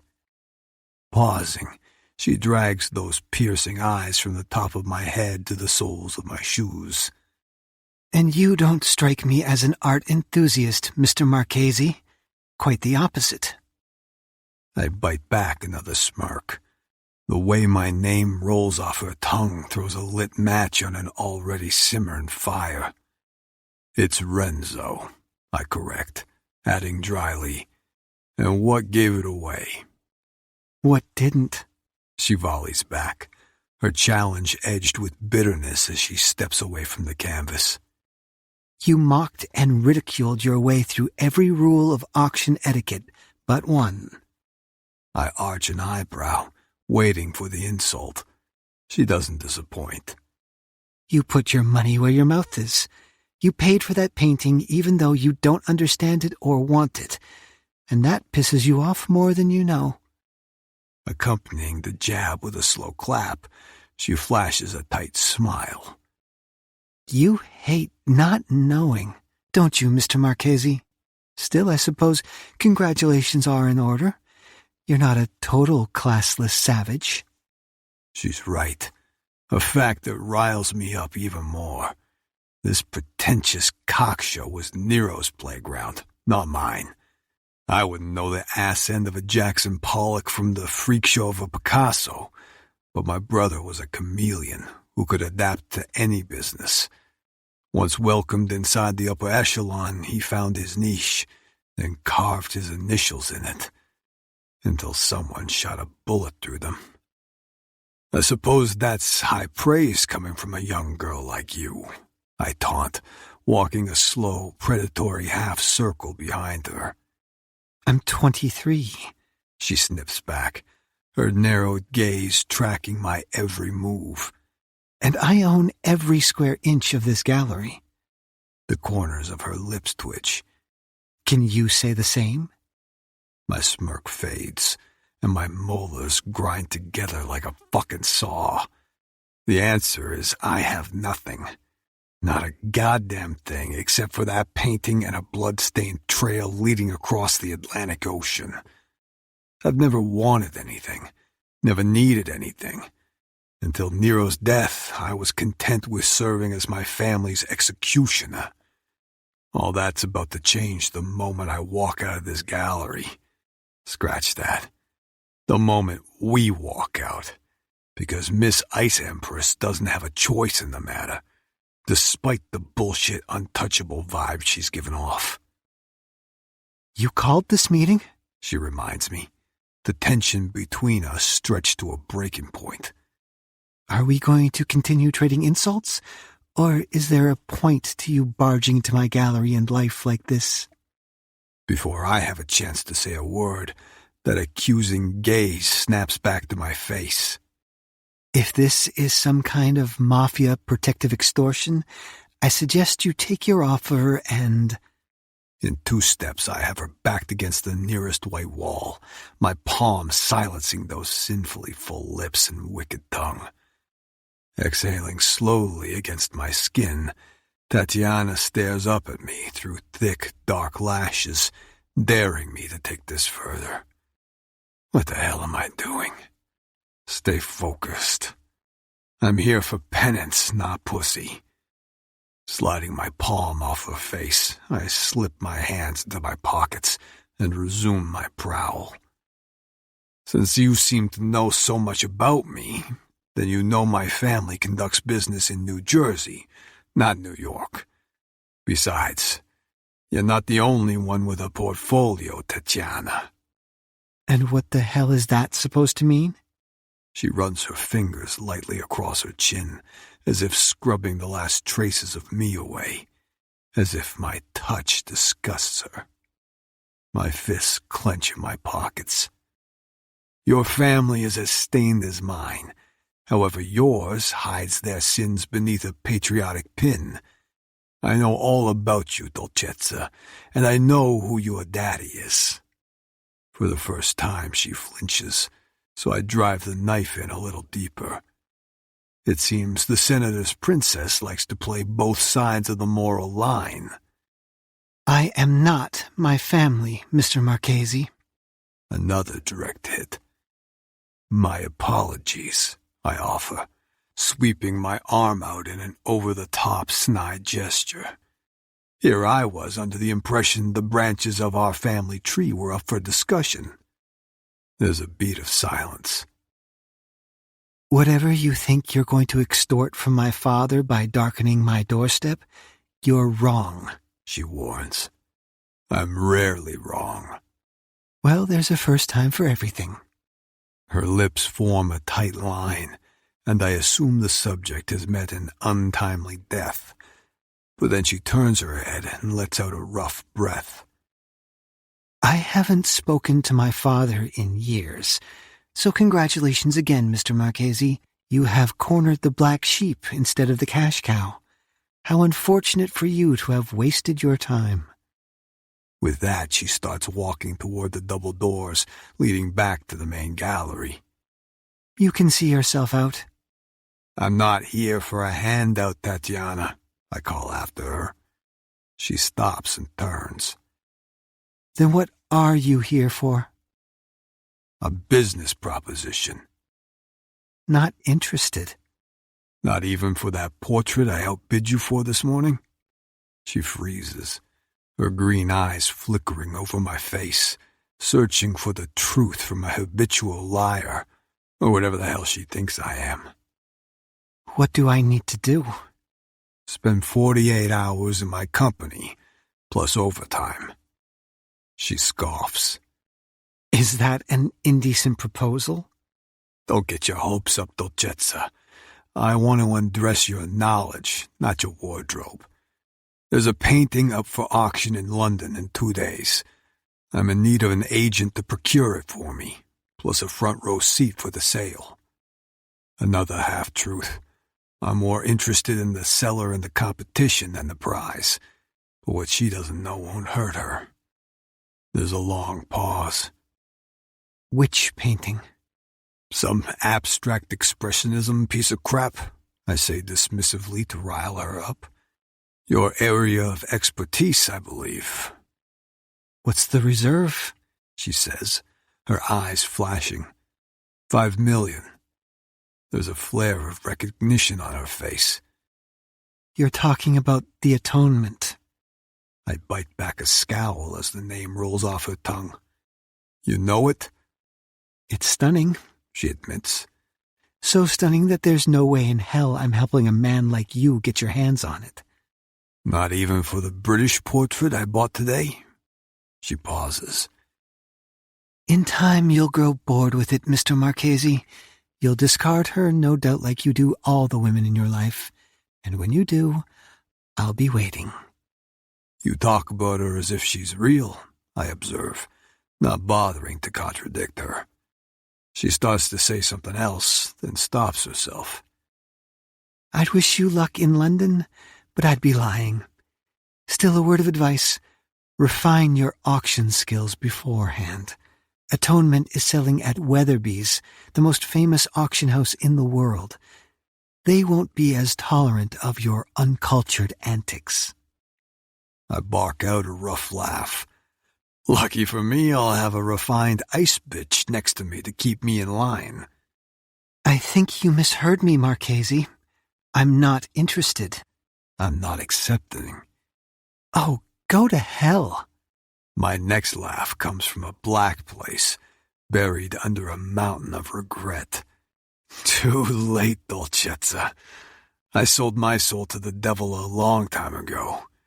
The question is, will the 2 million you need to save your gallery be enough for you to sell yours? Her facade wavers, and I see the real fear lurking underneath. I don't know what you're talking about. You can cut the theatrics. I close the distance between us, going in for the kill. I told you I have a complete portfolio on you, Tatiana. I know you owe a shitload of money, and this gallery is slipping through your fingers. I'm offering you 2 million, half up front, in exchange for your expertise. Tatiana staggers backward again, my offer hitting her like a punch to the chest. In a way, I suppose it did. Bartering one's own morality and beliefs rarely ends in a swift handshake. Why do you want this painting so much? She stutters. Personally, I'd prefer to see it go up in flames, but I need to dust it for Russian fingerprints first. Not that I'm planning on telling her that. I'm not planning on telling her anything. Does it matter? Yes. The word is spoken so softly, I wonder if she realizes she's even said it out loud. Let's just say I'm following a trail of blood. That's your argument to entice me? Dragging me into someone's crosshairs? She shakes her head in disbelief. You're talking to the wrong Sanders, Mr. Marchesi. My father is the one with the appetite for danger. You need the money, I state bluntly. And there's a reason you're not crawling to the senator for it. There's no husband, no boyfriend, no benefactor who's going to bail you out this time. I'm it, Dolcezza.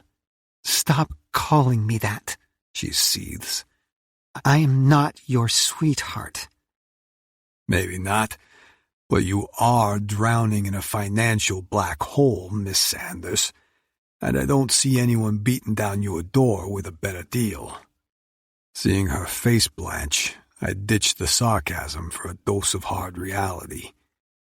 I'm offering you a shot at security in exchange for a plane ticket to London. That's a loaded offer, mister. Damn right it is, I snap, losing my patience.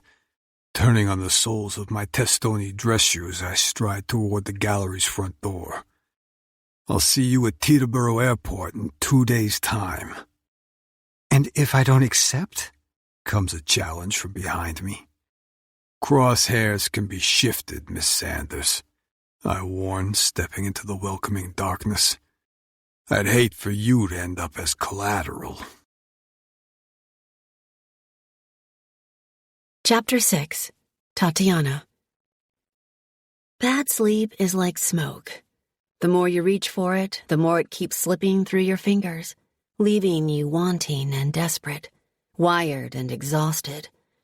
My pillow is soaked in tears and my head is aching. Lying here in the darkness of my apartment, every choice I've made in the last few years is coming back to haunt me.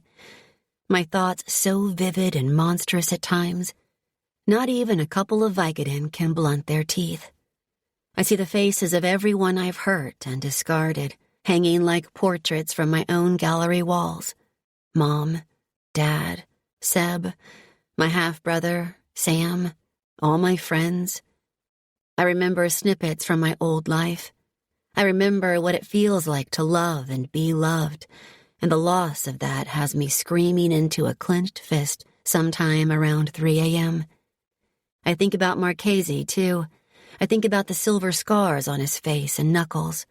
I think about the shadows I saw moving behind his eyes, suggesting a pain as great as mine. Outside, dawn is approaching. Halos of light are starting to form around each skyscraper. I'll need to leave in the next 2 hours if I'm going to reach Teterboro by 7 a.m. I've justified this decision to myself 1,000 times over the last 2 days. I swore nothing would jeopardize my trip to Moscow next week, but Marchesi has backed me into a corner. He's right. I need the money to survive. I need his painting to keep my hopes of one day reuniting with my family alive. I'll tell Constantine it's a work thing. As long as I do as he says, when he says, he only yanks on my leash when I stray too close to the edges of my cage. Besides, I'll be back in New York within 48 hours, leaving plenty of time to prepare for my flight to Moscow.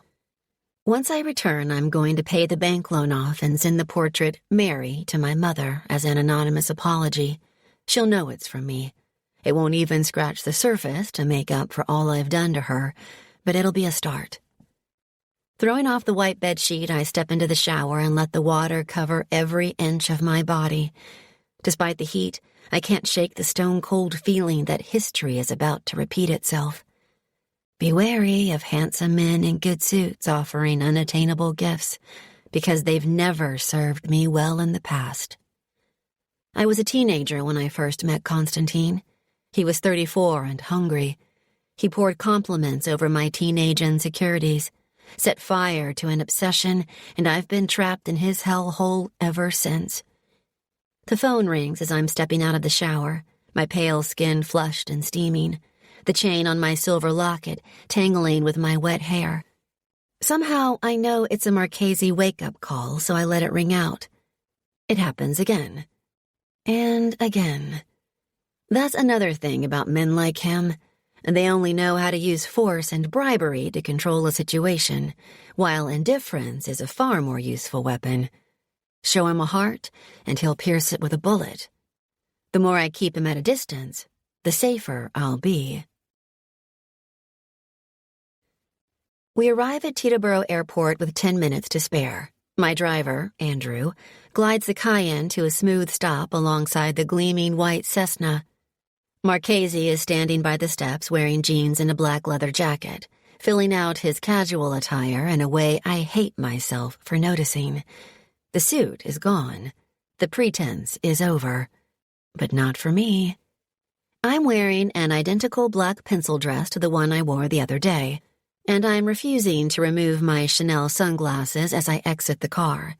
He doesn't bother to remove his sunglasses either, and for some reason I find this comforting. There are so many invisible barriers between us already. An extra layer just adds to the great divide. 10 minutes to spare, he says, stepping forward to greet me. I like a woman who doesn't disappoint. He tilts his head to one side, and I know he's looking me up and down, repeating the same slow crawl of derision that I did to him in my gallery. Let's keep this relationship strictly reluctant, shall we? I bristle. What happened to the suit? Did the lease run out? He laughs, a rich and dangerous sound that's full of bass and tone. You're a mouthy bitch, but I'm guessing you knew that already. In my experience, men only call a woman a bitch when they sense that the balance of power isn't going their way. Shall we get this over with? I gesture at the waiting private jet with more than a hint of impatience.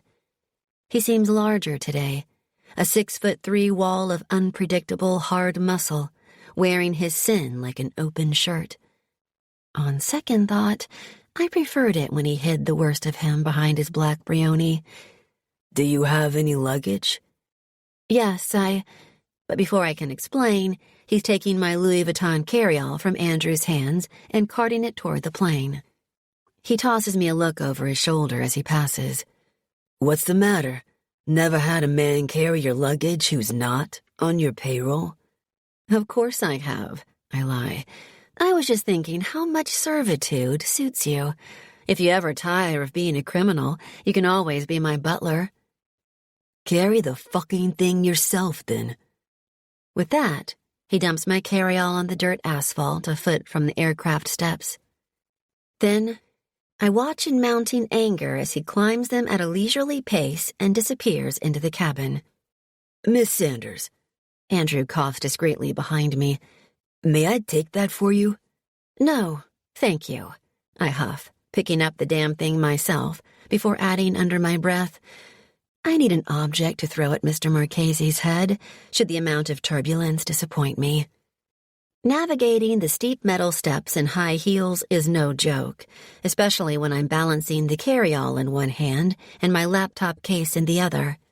When I enter the cabin, he's sitting in a plush cream leather seat, his feet resting on a polished mahogany table in front of him, a glass of something strong in his hand, and a glimmer of a smirk on his brutally handsome face. The rest of the seats are empty. Where are your soldati? I ask, choosing the seat furthest away from him, feeling his heavy dark gaze flickering over me constantly. I was under the impression mobsters hunt in packs. Did your daddy tell you that? He finally removes his sunglasses and swipes a hand across his thick 5 o'clock shadow. He would know. He was part of Dante Santiago's crew for long enough. As for me, I prefer my own company. Finally, we have something in common. I drop into the cream leather with a weary sigh. It's barely 7 a.m. and I'm already feeling exhausted. Don't let it go to your head, dolcezza. I don't fuck women with hearts colder than their glasses of Chablis. I'm sure I can handle that particular disappointment. I reach down for my laptop bag. Pulling out the auction brochure for tomorrow, I toss it across the aisle at him with far more force than necessary, but of course he catches it easily. There's a condition report on the atonement inside, but I know the team at Weatherby's. They've given us a last-minute appointment tomorrow morning to examine the painting in private before the auction starts. Cold-hearted women's privileges, I add with a withering look. If you're going to drop $5 million on a painting, you need to at least take it out for dinner and give it a couple of orgasms first, he finishes. I registered with the auction house, too. I continue, ignoring him. They aren't happy with our late application, but I had the connections to make it happen. That's why I'm paying you the big bucks. I study him as he skims the report. This trail of blood you mentioned yesterday, it must have left quite a stain to warrant this kind of purchase. You have no idea. Tossing the brochure onto the table, he downs his drink in one. By the way, we've met before, but I take it you don't remember. I frown. When? Santi Carrera's Christmas party, years ago. Dropping his feet, he unfolds his huge frame from the chair and pours himself another whiskey from a glass decanter on the sideboard. When I say we met, I mean I watched from across the room while you teenage tantrumed all over the host and his guests. You're a brave woman insulting a cartel kingpin like Carrera. With a jolt, I find myself recanting that night, too. My small, safe world had just been sliced in half by a Russian blade. I was barely holding it together enough to talk, let alone make a bad impression on anyone. How terrible to be so instantly forgettable. I flash him a brittle smile. I'm afraid I don't remember you at all. Now it's his turn to study me. The first $1 million was wired to your account the moment you stepped onto this jet. I've also redirected the delivery of the portrait painting to your gallery. It should arrive by the end of the week. It seems the price of your soul was relatively cheap, all things considered. Screw you, I hiss before I can stop myself. His smirk widens, and he raises his refreshed glass in a toast. To a mutually beneficial partnership. That ends in precisely, I make a big show of checking my wristwatch, 47 hours and 31 minutes. The jet starts to taxi, and I clip my belt into place. The moment we're in the air and the cabin is leveling out, he's on his feet again and pouring himself drink number 3. This time, when he reaches for the decanter, I spot the solid bulk of his gun beneath his jacket. A shiver of fear races up my spine. Secrets are the only real currency between us. There are things he's not telling me, and things I don't want to know. I just need to fly to London, agent this painting for him, return to Manhattan, and forget we ever met. Truce, he says, offering a glass to me, but I jerk my head away, preferring to watch the unfolding colors of dawn outside instead. Suit yourself. For the rest of the journey, I pretend to work, but in reality, I'm just recycling his words over and over in my head. Turns out, I have no price on my soul, because I gave it away a long time ago. I sacrificed it to save a little girl with dark hair and green eyes just like her mother, who was kept in a different kind of captivity 1,000 miles away. A precious little piece of me who will never know I exist. Chapter 7. Renzo. Listen to silence, for it reveals the truth hidden by words. For more than 6 hours, that shit has dominated my thoughts. A mindfuck courtesy of being raised by a former psychiatrist turned Mafia matriarch. I toss back another glass of whiskey as the landing gear releases with a tortured groan. It's a welcome sound that cuts through all the familiar psychobabble inside my head. However, for once, my mother's cryptic words of wisdom aren't a bunch of scattered dots. They've manifested into the soundless woman to my right. Tatiana has been staring at her laptop this entire journey to avoid conversation with me. She expected me to break the monotony, and my refusal to do so is bending that straight line she pretends to walk. Still, the longer I watch her, the less of an enigma she becomes.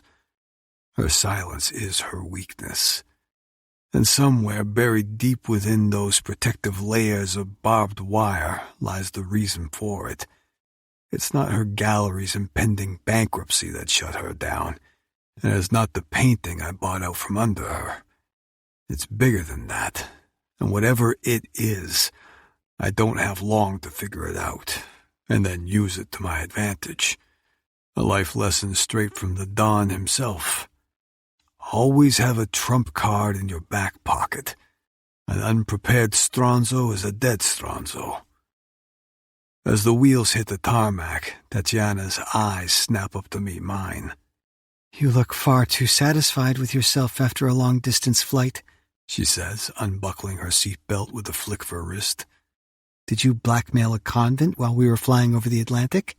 Maybe sell an orphan or two? Sharp and quick. Steel-tipped sarcasm seems to be Miss Saunders' weapon of choice. Releasing my own seatbelt, I offer a leisurely tilt of my glass, partly to piss her off, but mostly because I never waste a good shot of Macallan. Just thinking about something my father taught me. The art of extortion? Cute, but no. Offering no further explanation, I tip the glass back and drain what's left. The stale silence eventually drives Tatiana to her feet, her posture as rigid as her words. Well? I shrug. Well, what? Aren't you going to enlighten me? Standing, I take 2 steps toward her, crowding her up against the cabin wall, those jade eyes tracking my every movement. I'm a bastard for cornering her like this, but her determination to stand her ground feeds something dark and hungry inside me.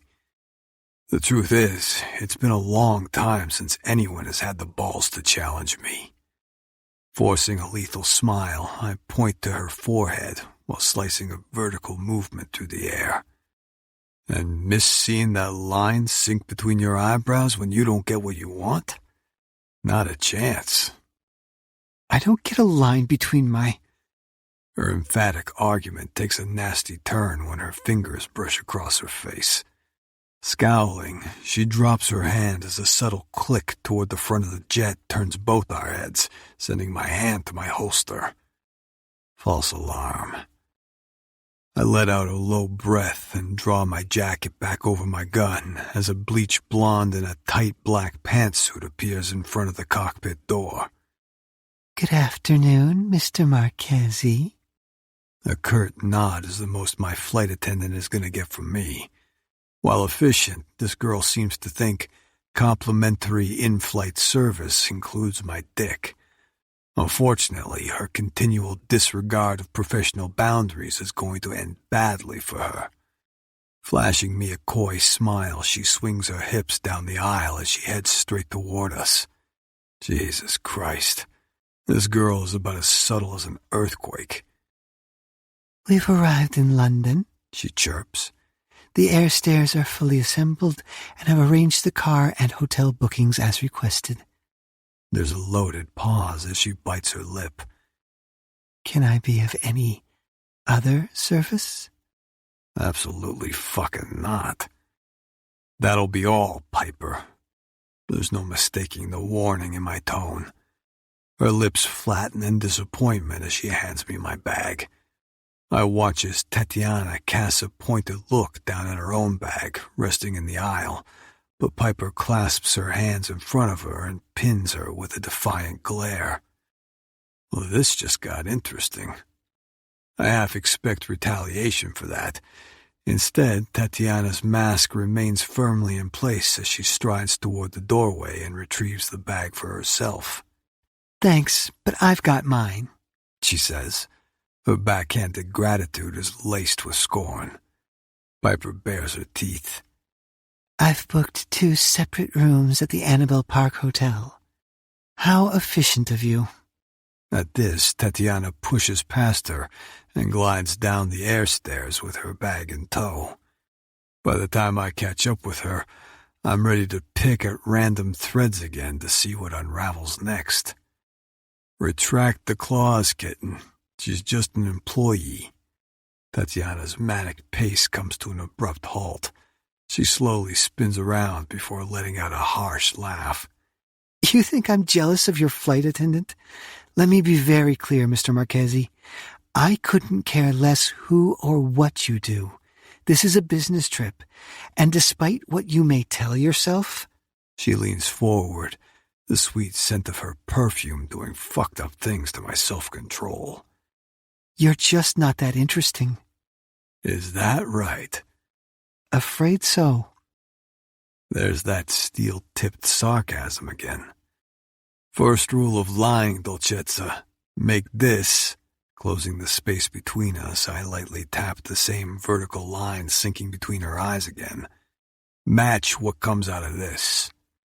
Lowering my finger, I trace the outer edge of her lips, my dark heart igniting as she starts to tremble.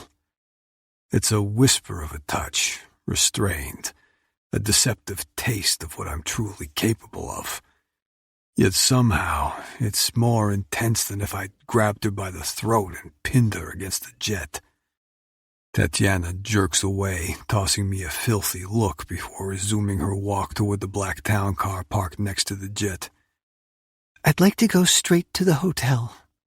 She clips in that haughty tone that both boils my blood and hardens my dick. I want to freshen up, then spend the rest of the day in the company of someone I can actually stomach. Nice try, Dolcezza. There's no way in hell I'm letting Tatiana out of my sight. Regardless of what she'd like, every step she takes in London will have a fucking shadow behind it. The path of distrust is a mutual highway. Once again, silence drums an awkward beat between us as we approach the car. 3 feet out, the driver's side door swings open, and a man in a tailored suit steps onto the tarmac. Greetings, Mr. Marchesi. I'm Harold, and I'll be... Leaving, I finish for him. He blinks. I beg your pardon, sir? What part of that didn't you understand, Harold? I say, barely keeping my temper in check. You'll be leaving now, walking away, exiting the premises. Holding his confused stare, I shoved my palm toward his chest. I'll need the keys. But, sir, I meant to drive you to... I palm my forehead in frustration. I don't have time for this shit.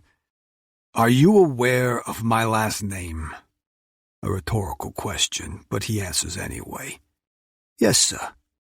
Then you are also aware that those who bear it don't appreciate their orders being questioned.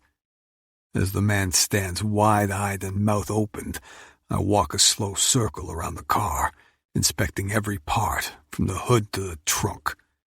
Are we clear? He swallows. Yes, sir.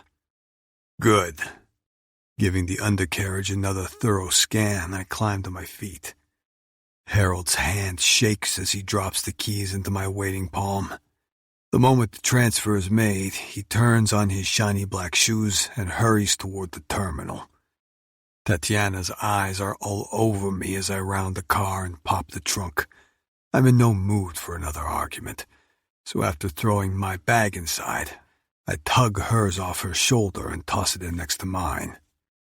She stands there like a damn statue as I circle back around to the driver's side. Leaning forward, I brace my forearms on the hood. If you're waiting for me to open the door for you, then don't. I reserve chivalry for someone whose company I can actually stomach, I say, slinging her words back at her. Giving me another of her scornful looks, she moves gracefully around to the passenger's side door and flings it open so hard it swings back like a boomerang. Was that necessary? She admonishes as I slide into the seat next to her. Shrugging, I start the car. Your words, not mine. I meant dismissing the driver like that. I'm not thrilled at the thought of being trapped in a car with you without third-party intervention. Don't trust yourself to be alone with me? I taunt, exiting the airport security and heading toward signs for the M1 motorway. Oh, I trust myself. Tucking that proud chin in the air, that prickly tone returns as she adds, I don't, however, trust you. You shouldn't trust anyone, Tatiana, I warn, my voice dipping low. First rule of survival. The deadliest bullet always comes from the friendliest face. Her stare never wavers. Does that include you? Everyone is a potential threat. Call it a warning, call it our twisted reality. But if she's as smart as she claims to be, she'll listen to her instincts and run back to New York as fast as she can the minute this auction is over. Why were you checking for bombs back there? Occupational hazard. You think someone's trying to kill you? Second rule of survival. I hold up 2 fingers. Someone is always watching. Never let your guard down. Speaking of which, I hold up a third and final finger. Last rule, while we're in London, you're not going anywhere without me.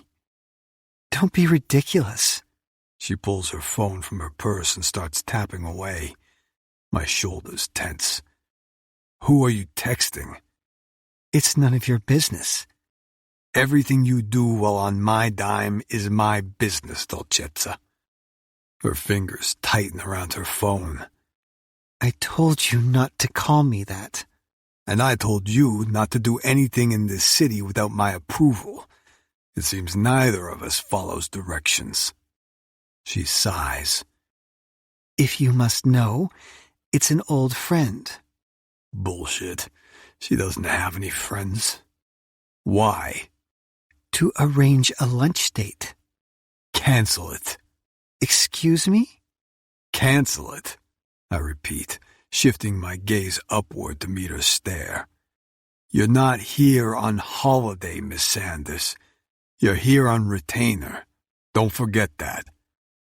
I sense $2 million worth of insults dancing on her tongue. However, she wisely keeps them to herself and tosses her phone back into her purse. No chance of that mistake, I hear her say. Your presence would be enough to ruin anyone's holiday. The traffic starts backing up as soon as we join the motorway. I find myself weaving across 3 lanes of traffic to shift into a higher gear. The move sets off a line of dominoes. 4 cars follow, including one asshole in a dark blue sedan who clips my bumper. Tatiana tuts in frustration. As expected, your driving leaves a lot to be desired. My driving is fine. Maybe for the visually impaired. She flings her arm across the console of the car. This is London, Marchesi, not Newark. Left side is the right side is the wrong side. As if her condescending tone isn't enough, she punctuates it with hand gestures. Stop side seat driving, I snarl, but it's a half-ass insult. I'm too preoccupied watching the same blue sedan ride my ass. I keep a watchful eye, my gaze darting back and forth from the road to the rearview mirror. Just when I'm about to swerve again, the sedan backs off, widening the distance between us. Fucking London drivers, I mutter, sliding a glance across the car to find a rare half-smile on Tatiana's face. When she catches me staring, she tries to hide it with a quick swipe of her hand. Her guard is down. It's an opportunity I don't intend to waste. Are you this bossy toward your brothers? The smile fades immediately, and she turns her head toward the window. Moment gone. Guard up. I thought we already established that the branches of our family trees weren't up for discussion. It's a simple question. She sighs. Nothing with you is ever simple, Marchesi. I've only known you for a day, and that fact is already engraved in stone. We drive in silence for a few more moments, my attention focused on the rearview mirror and the same blue sedan. The traffic is way too dense to be playing road tag, but I take a calculated risk and make a hard right, nearly sideswiping a Fiat. Not surprisingly, the sedan veers the same path. I'll take that as a compliment, I say, diverting her attention while keeping mine locked on the mirror. Of course you would. What about you? Are you always this antagonistic with your siblings? I stiffen, my hands tightening around the steering wheel. Don't ever, I start, but another glance in the rearview mirror redirects my brewing anger to the fucking sedan that's all but lodged itself in the back seat. Damn it! This time my turn is so sharp it flings Tatiana across her seat, and she smacks her head against her window. Letting out a blunt curse, she cradles her temple. What the hell was that? Offensive driving, which I'm about to kick up about 12 notches. Slamming my foot onto the pedal, I keep it glued to the floor, sending the speedometer from 75 miles per hour to 90. Look behind us. Tatiana turns, her eyes widening as the sedan mimics our every move. Who are they? I don't know, but they've been following us for the last 10 miles. They're not just riding our asses now. They're trying to flatten them. How can you be sure? The words are barely out of her mouth when the small distance I gained is replaced by a hard slam to the back as the sedan rear-ends us. Shit! The impact slams my ribcage into the steering wheel. Does that answer your question? Thankfully, there's a lengthy stretch of road between the town car and the BMW in front of us, but the Audi to my right doesn't fare so well. The back of the town car fishtails before demolishing its entire left panel. Do something! Tatiana's icy mask cracks as she grips the dashboard. I'm trying, I bite out between clenched teeth. Try harder! Her frantic demand becomes a scream as her slender body slingshots forward when we're slammed from behind again. Son of a bitch! I glare into the mirror, ready to turn the car around and meet this stronzo head-on in the middle of the fucking motorway, when I see a flash of metal extend from the driver's side window. Fuck! Get down! Tatiana transfers the death grip she has on the dashboard to the sleeve of my jacket. Tell me what's going on. There's no time. Grabbing the back of her head, I shove her face down as hard as I can, just as a blast of gunfire destroys the back windshield. The string of curses fly from my mouth, forming a twisted harmony with Tatiana's muffled screams. You okay? I glance down to find her resting her cheek against the rough denim of my jeans, her breathing scattered and uneven. Are you hurt, Tatiana? I ask again. No.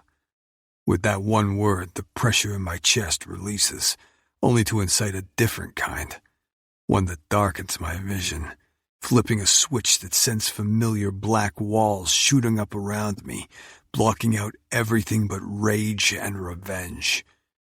Reaching inside my jacket, I draw my gun from its holster. Good. Then keep your head low and take the wheel. She snaps her chin up. What? Are you insane? Depends on who you ask. I release the wheel, the destroyed alignment immediately dragging the car outside of our lane. I suggest you take control, Dolcezza, or a bullet is going to be the least of our problems. Gasping, she grabs the wheel with both hands, sitting up just enough to steer. Before this asshole can fire off another round, I lean out of the car and answer with 3 bullets of my own, sinking one into each driver's side tire and sending him spinning into oblivion. Climbing back inside, I reclaim control of the wheel. Only when we're far enough away from the carnage do the black walls lower, allowing normal thoughts to resurface.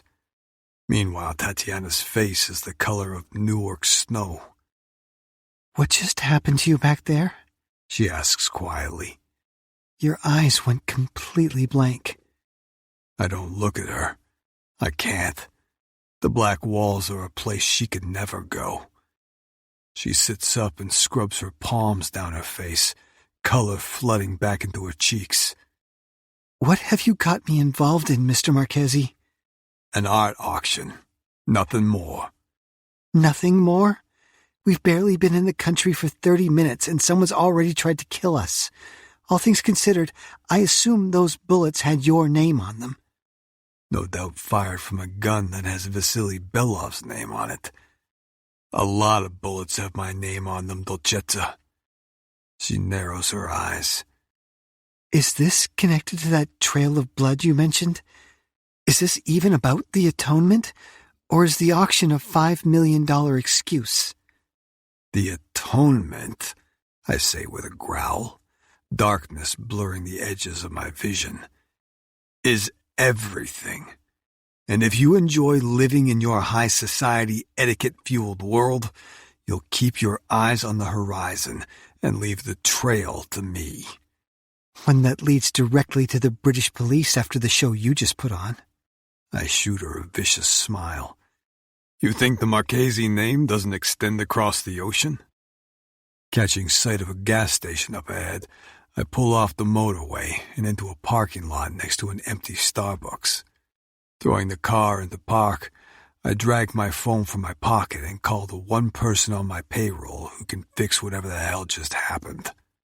Welcome to Blighty, Renzo, comes a familiar voice, but I have no interest in British pleasantries. Killian, I need a move-in store from a service station on the M1 southbound. Already? And a replacement with untraceable plates, I add, before ending the call. Who is that? She asks. There's no fire in her tone anymore. It's more of an automated response than a question, which is just as well because I don't give answers. I demand them.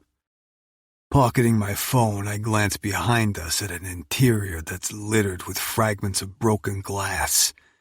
They're coating the floor and spearing the expensive leather seats. Hell, one look at the blood smeared along the back of my hand tells me I'll be picking shards out of my skin for days. I freeze. Tatiana, look at me. When she lifts her eyes, I see vulnerability there for the first time. It makes me want to protect her. It makes me want to go fucking savage for her.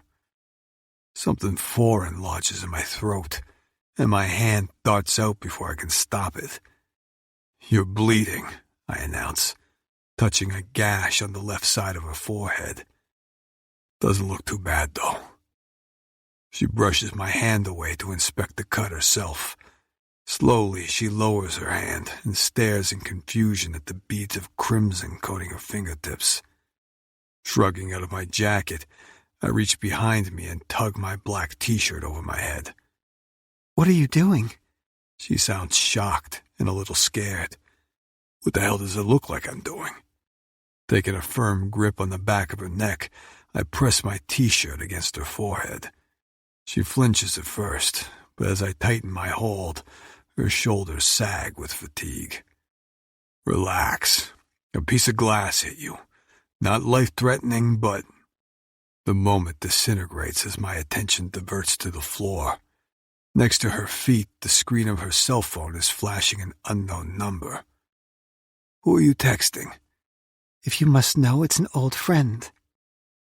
Son of a bitch. That fucking sedan appeared right after her message. Belov. Dropping the t-shirt, I tighten my hold around the back of her neck before pulling out my gun and shoving the muzzle under her chin. As fuckable as those pouty lips look right now, if I'm being double-crossed, I won't hesitate to pull this trigger. What are you hiding, Dolcezza? Before she can say a word, I add with a snarl, and don't lie to me. Chapter 8. Tatiana. I'm used to men holding me to ransom. What's less familiar is this wildfire that's coursing through my veins. Adrenaline and indignation have overridden good sins, and all I'm seeing now is red. Don't you dare point that thing at me. I smack the muzzle away from my chin with a hiss. You're the criminal here. A beat later, the muzzle is back, pressing into my forehead this time. I may be a criminal, but you're the one with the secrets. If you touch my weapon again, this car interior gets redecorated, and the good senator gets a ticket to his estranged daughter's funeral. What secrets? You know everything about me already. You have your all-important portfolio, remember?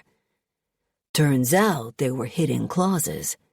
His dark eyes narrow. Something turned you to ice 5 years ago, and I want to know all about it. I go very still. Breathe, Tatiana. Breathe. This is stupid. He shifts position. I'll ask you one last time. Did I just drop $2 million on a sure bet or a rogue outsider? $2 million, plus a very valuable portrait painting, I correct, my heart beating like a drum. Are we really going to sit here glaring at each other or leave this gas station before the police arrive? Your car has bullet holes all over it, and the motorway behind us is 3 lanes of carnage. Plus, I hear British jails are pretty cold this time of the year. You should fit right in, then. I'm not the one with a record longer than the Atlantic. I'm not so worried about the cops as the woman who sold me out. He snaps back, switching his finger from the grip to the trigger. My next breath gets stuck in my throat. You really do have serious trust issues, Mr. Marchesi. No shit, sweetheart. He leans in closer, hitting me hard with his masculinity. He still has his shirt off, and his chest and abdomen are a thick, tan web of muscle. His cologne is nothing like Richard Thackeray's. It's more sinister, powerful, alluring. Suddenly, the car doesn't seem to be big enough for his stubbornness and my mysteries. His gaze drops to my mouth.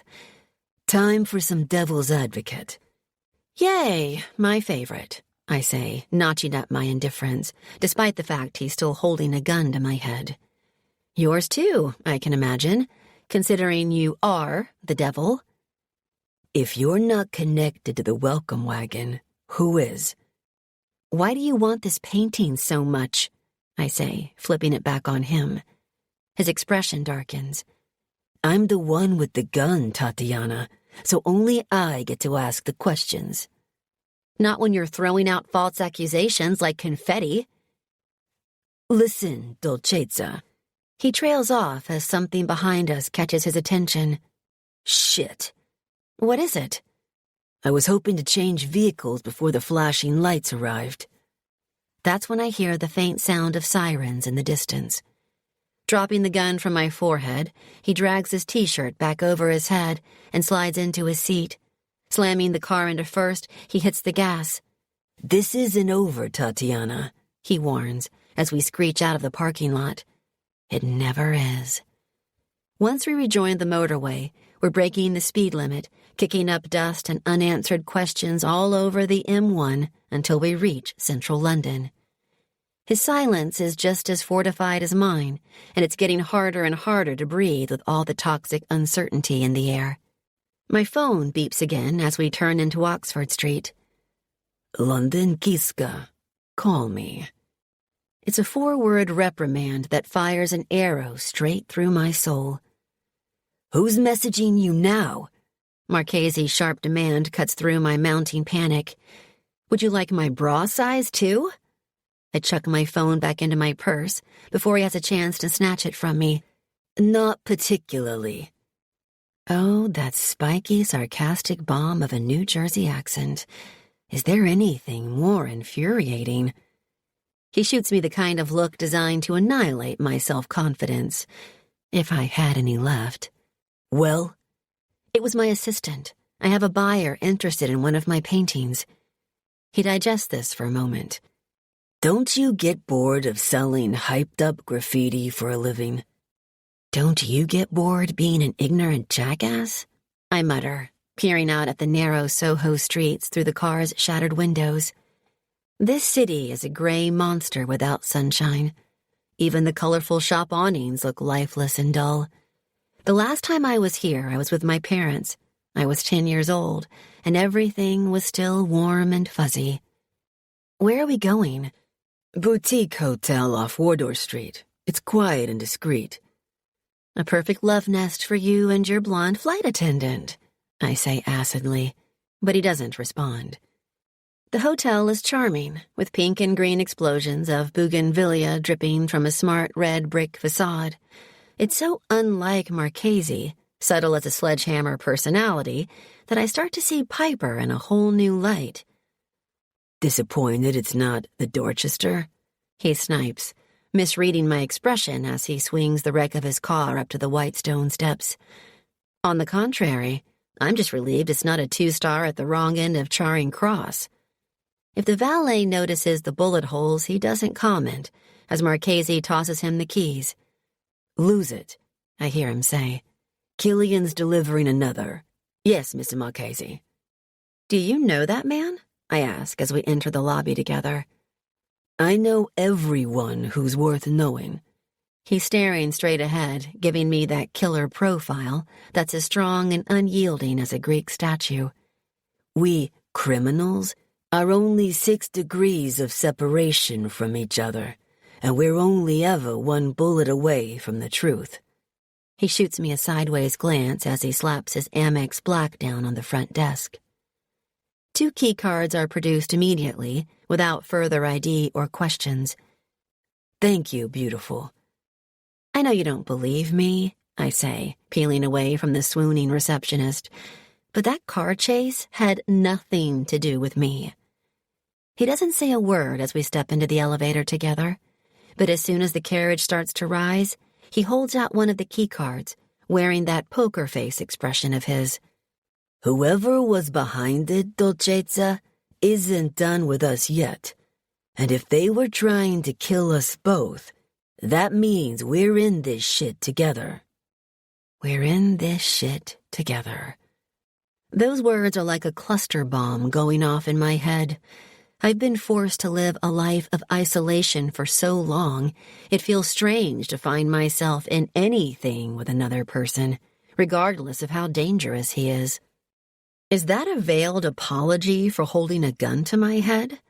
Taking the key card, I ignore the weird jolt of electricity as our fingers touch. It's a veiled warning that I'll probably do it again at some point. You're unbelievable.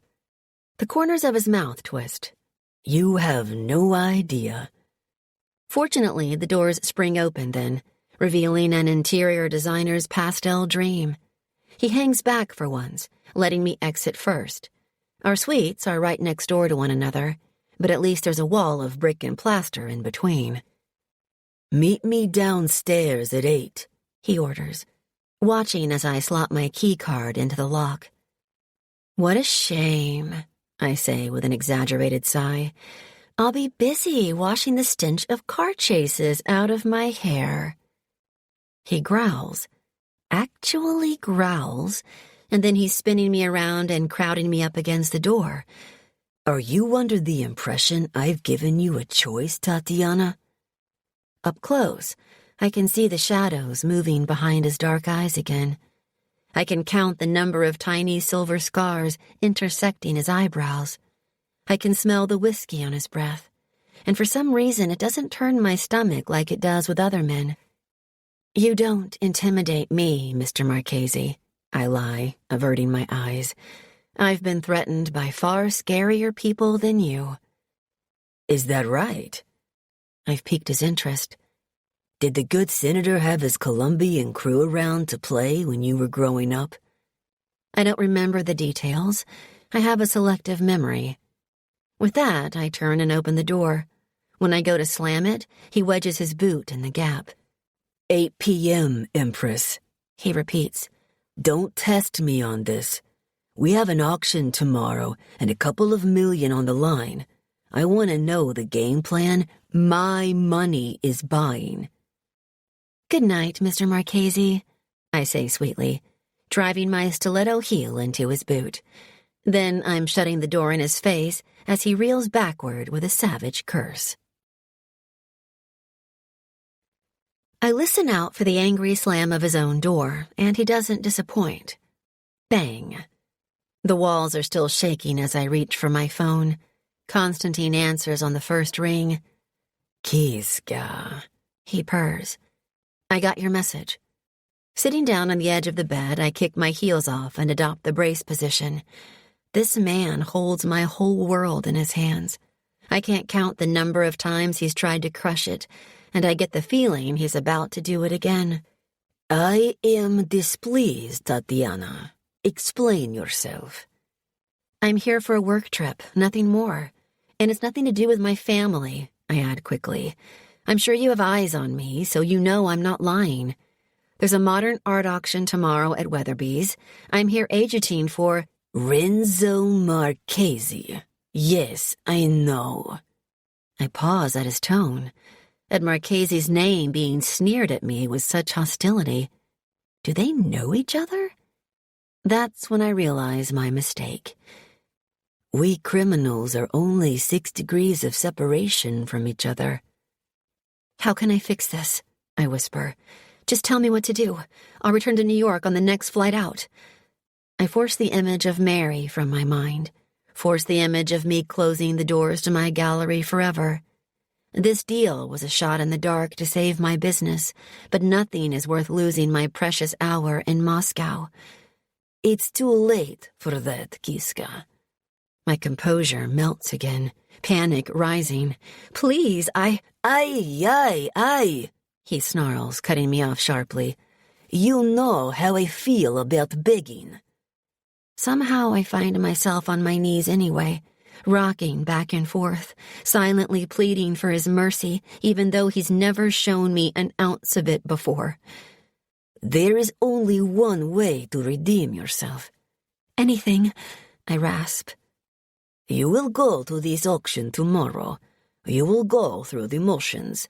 But you are not to buy this painting, this atonement for Marchesi." There's a long pause. "My London agent suffered an unfortunate accident this afternoon, so you are going to buy it for me instead." Oh my God. "Did you hear what I said, Tatiana?" I nod weakly, even though he can't see me. "Yes." "You will bid. You will win. And then you will tell the American Mudak exactly what you have done." Thus proving he's been right about me all along. Marchesi won't just pull a gun on me this time. He'll pull the trigger. "If I do this?" "Your plane ticket is assured." "It's a risk I'm willing to take." "Okay." "Okay." He laughs, a rough sound full of malice. "It is a pleasure doing business with you once again, Tatiana. And a word of warning. I would not get too attached to Renzo Marchesi, Kiska. He will not be alive for much longer." Chapter 9. Tatiana. I'm a bad liar. That's what my brother used to tell me. I never had a problem saying the words out loud, but my actions never matched the crime. Like when I was a kid and they'd accuse me of stealing the last cookie, and I'd swear up and down it wasn't me, blinking out wide-eyed innocence, even when I had the evidence smeared all over my face. My body was rebelling against my intentions, just like my body is in danger of doing now.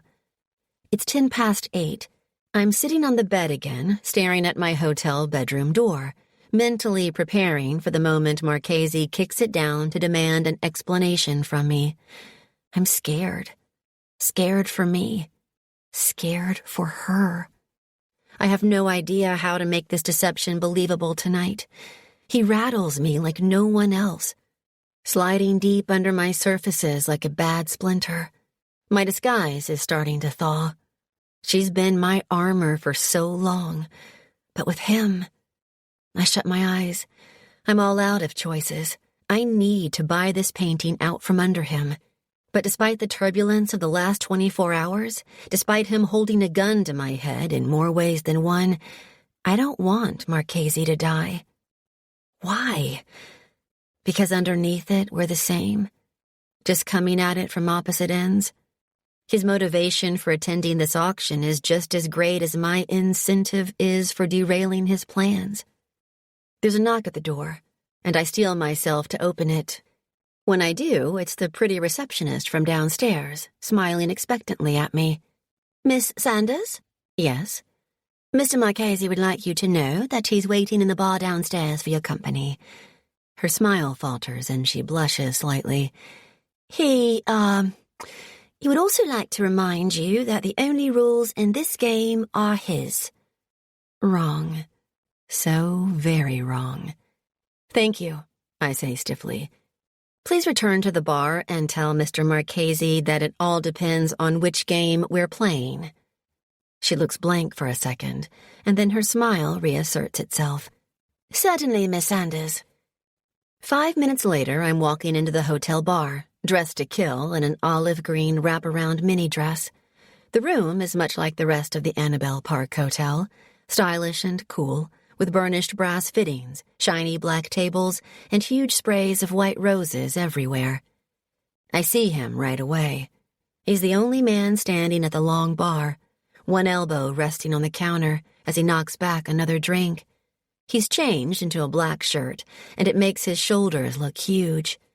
His dark waves are still damp from the shower, curling in tendrils over his collar. He's the picture of brutal refinement again, but he doesn't fool me for a second.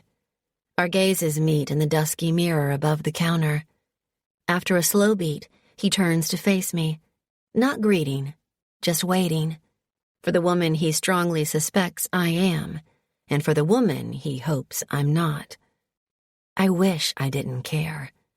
I'm not allowed to care, but I'm starting to think I do. I make my way toward him, sensing the moment slipping away before it's begun. A burning photograph of something that might have been if our pasts hadn't played so skillfully into the wrong hands. After tomorrow, he'll be another person I've deceived, another disappointed face to hang in my gallery of shame. But not yet. Right now, I'm still a woman with a frozen heart, and he's still a man with shadows in his eyes. "You're late." He clicks his fingers at the hovering bartender. "And my foot still hurts from where your stiletto kissed it goodbye earlier. What's your poison?" "Prosecco. And will there be a monetary penalty for my tardiness?" I slide into the bar stool next to him and place my purse on the counter. "There was." He pauses to finish up his whiskey. "And then you walked in here looking like a living, breathing woman for once, instead of an ice sculpture." My heart lurches. I better head back upstairs and change. We can't have this evening starting out under false pretenses. I go to stand. Stop. I feel his hand on my arm, and I flinch out of habit. 2 days, Dolcezza," he murmurs, leaning in to graze my cheek with his words. "After that, you never have to see me again. You get your gallery back, and your newly acquired painting will hang in a primo spot in your gallery. But I need my auction seat first, sweetheart. I don't trust you, and you don't trust me, so let's just get the fuck through this and come out at the end both feeling lighter." Why do I feel drunk suddenly? Is it his nearness? His touch? "Have you ever heard of a game called 2 Lies and 1 Truth, Mr. Marchesi?" I say, sliding back onto the stool as he sinks down into the one next to me. My father and I used to play it when I was a child. "From what I hear, he still does with Congress." He shoots me a look. "You know, this is only the second time you've talked about your family." A bubbling flute is placed in front of me. That word, family, I muse slowly. It has so many different meanings, don't you think? I curl my fingers around the slender glass stem and lift it to my mouth. We spoke of family trees yesterday, but we failed to mention that not all the branches grow the same way. "What are you trying to say, Dolcezza?" he drawls. "That we're both defective?" There's that same soft breeze of inclusivity I felt earlier. "I take it you're not close to your parents either?" I ask. "Yeah, I've heard of this game of yours." His dark eyes glint in the low lights as he shuts down the previous subject. "Back in New Jersey, we play it differently. Guess right and you get a right hook to the jaw. Turns out it's a pretty effective lesson." "How so?" "It teaches you lies are less painful than the alternative." "Let's play it," I blurt out, shocking myself before quickly backtracking.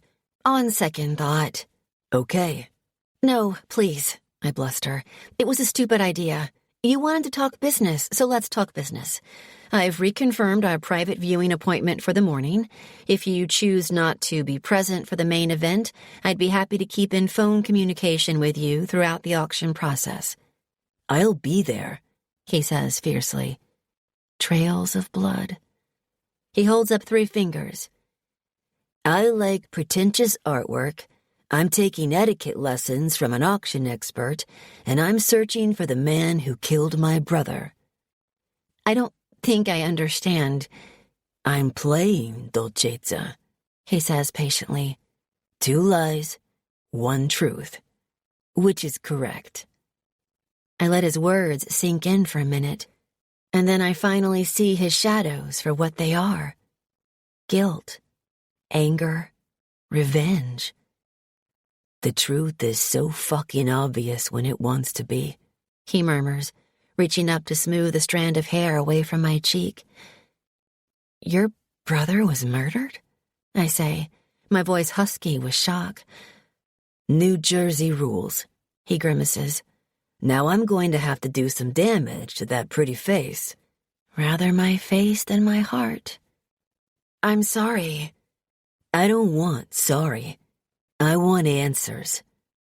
There's something hard in the way he says it, something glinting with accusation again, like a diamond without the shine. "I need to go." I lunge for my purse, my mind in free fall.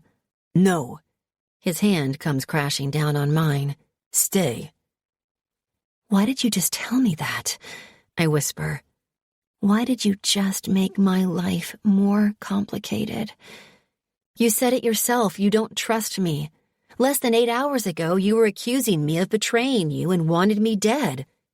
He laughs, that same rough, wicked sound that worms its way into parts of me it shouldn't. "Maybe I've had too much to drink, Tatiana. Maybe I wanted to see your reaction. Maybe I thought you deserved to know my reason for blackmailing you." Are we playing my father's favorite game again? His hand is still resting on mine, and all I can think is warm, warm, warm. "What do you think?" "Let me go, Renzo," I say, and he stiffens at the sound of his first name on my lips at last. "Tell me one thing before I do."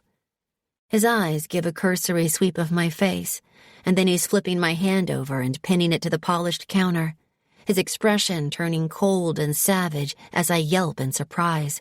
What the hell are you doing?" "Exposing you, Miss Sanders." His grip on me tightens. "You forget, it's my job to notice everything. So why the fuck do you have the Russian word for cat tattooed here?" He swipes his finger against the black letters inked into my wrist. "That's brought for prison code for thief, sweetheart. Did you steal? And, for the last fucking time, what are you hiding from me?" I can't seem to draw a breath. I don't know what you're talking about." "I think you do. Is everything okay here, ma'am?" The bartender slides into view, glaring at Renzo's grip on my wrist. "It will be in approximately 10 seconds. He snarks back. "You bastard. I whisper. Did you think that by giving me a shot of honesty, then snatching it away again, that I'd do the same? Was all that stuff about your brother even true? Sir, I really must insist you release the young lady's hand. The bartender interjects, skating dangerously close to a broken jaw from the man sitting beside me. Renzo's fingers tighten, and then he loosens them with a low curse. I take full advantage. Grabbing my purse, I shoot a look of gratitude to the bartender, then exit the bar as fast as I can. I catch the elevator as the doors are closing, cutting off the heavy footsteps that have been tracking me across the lobby.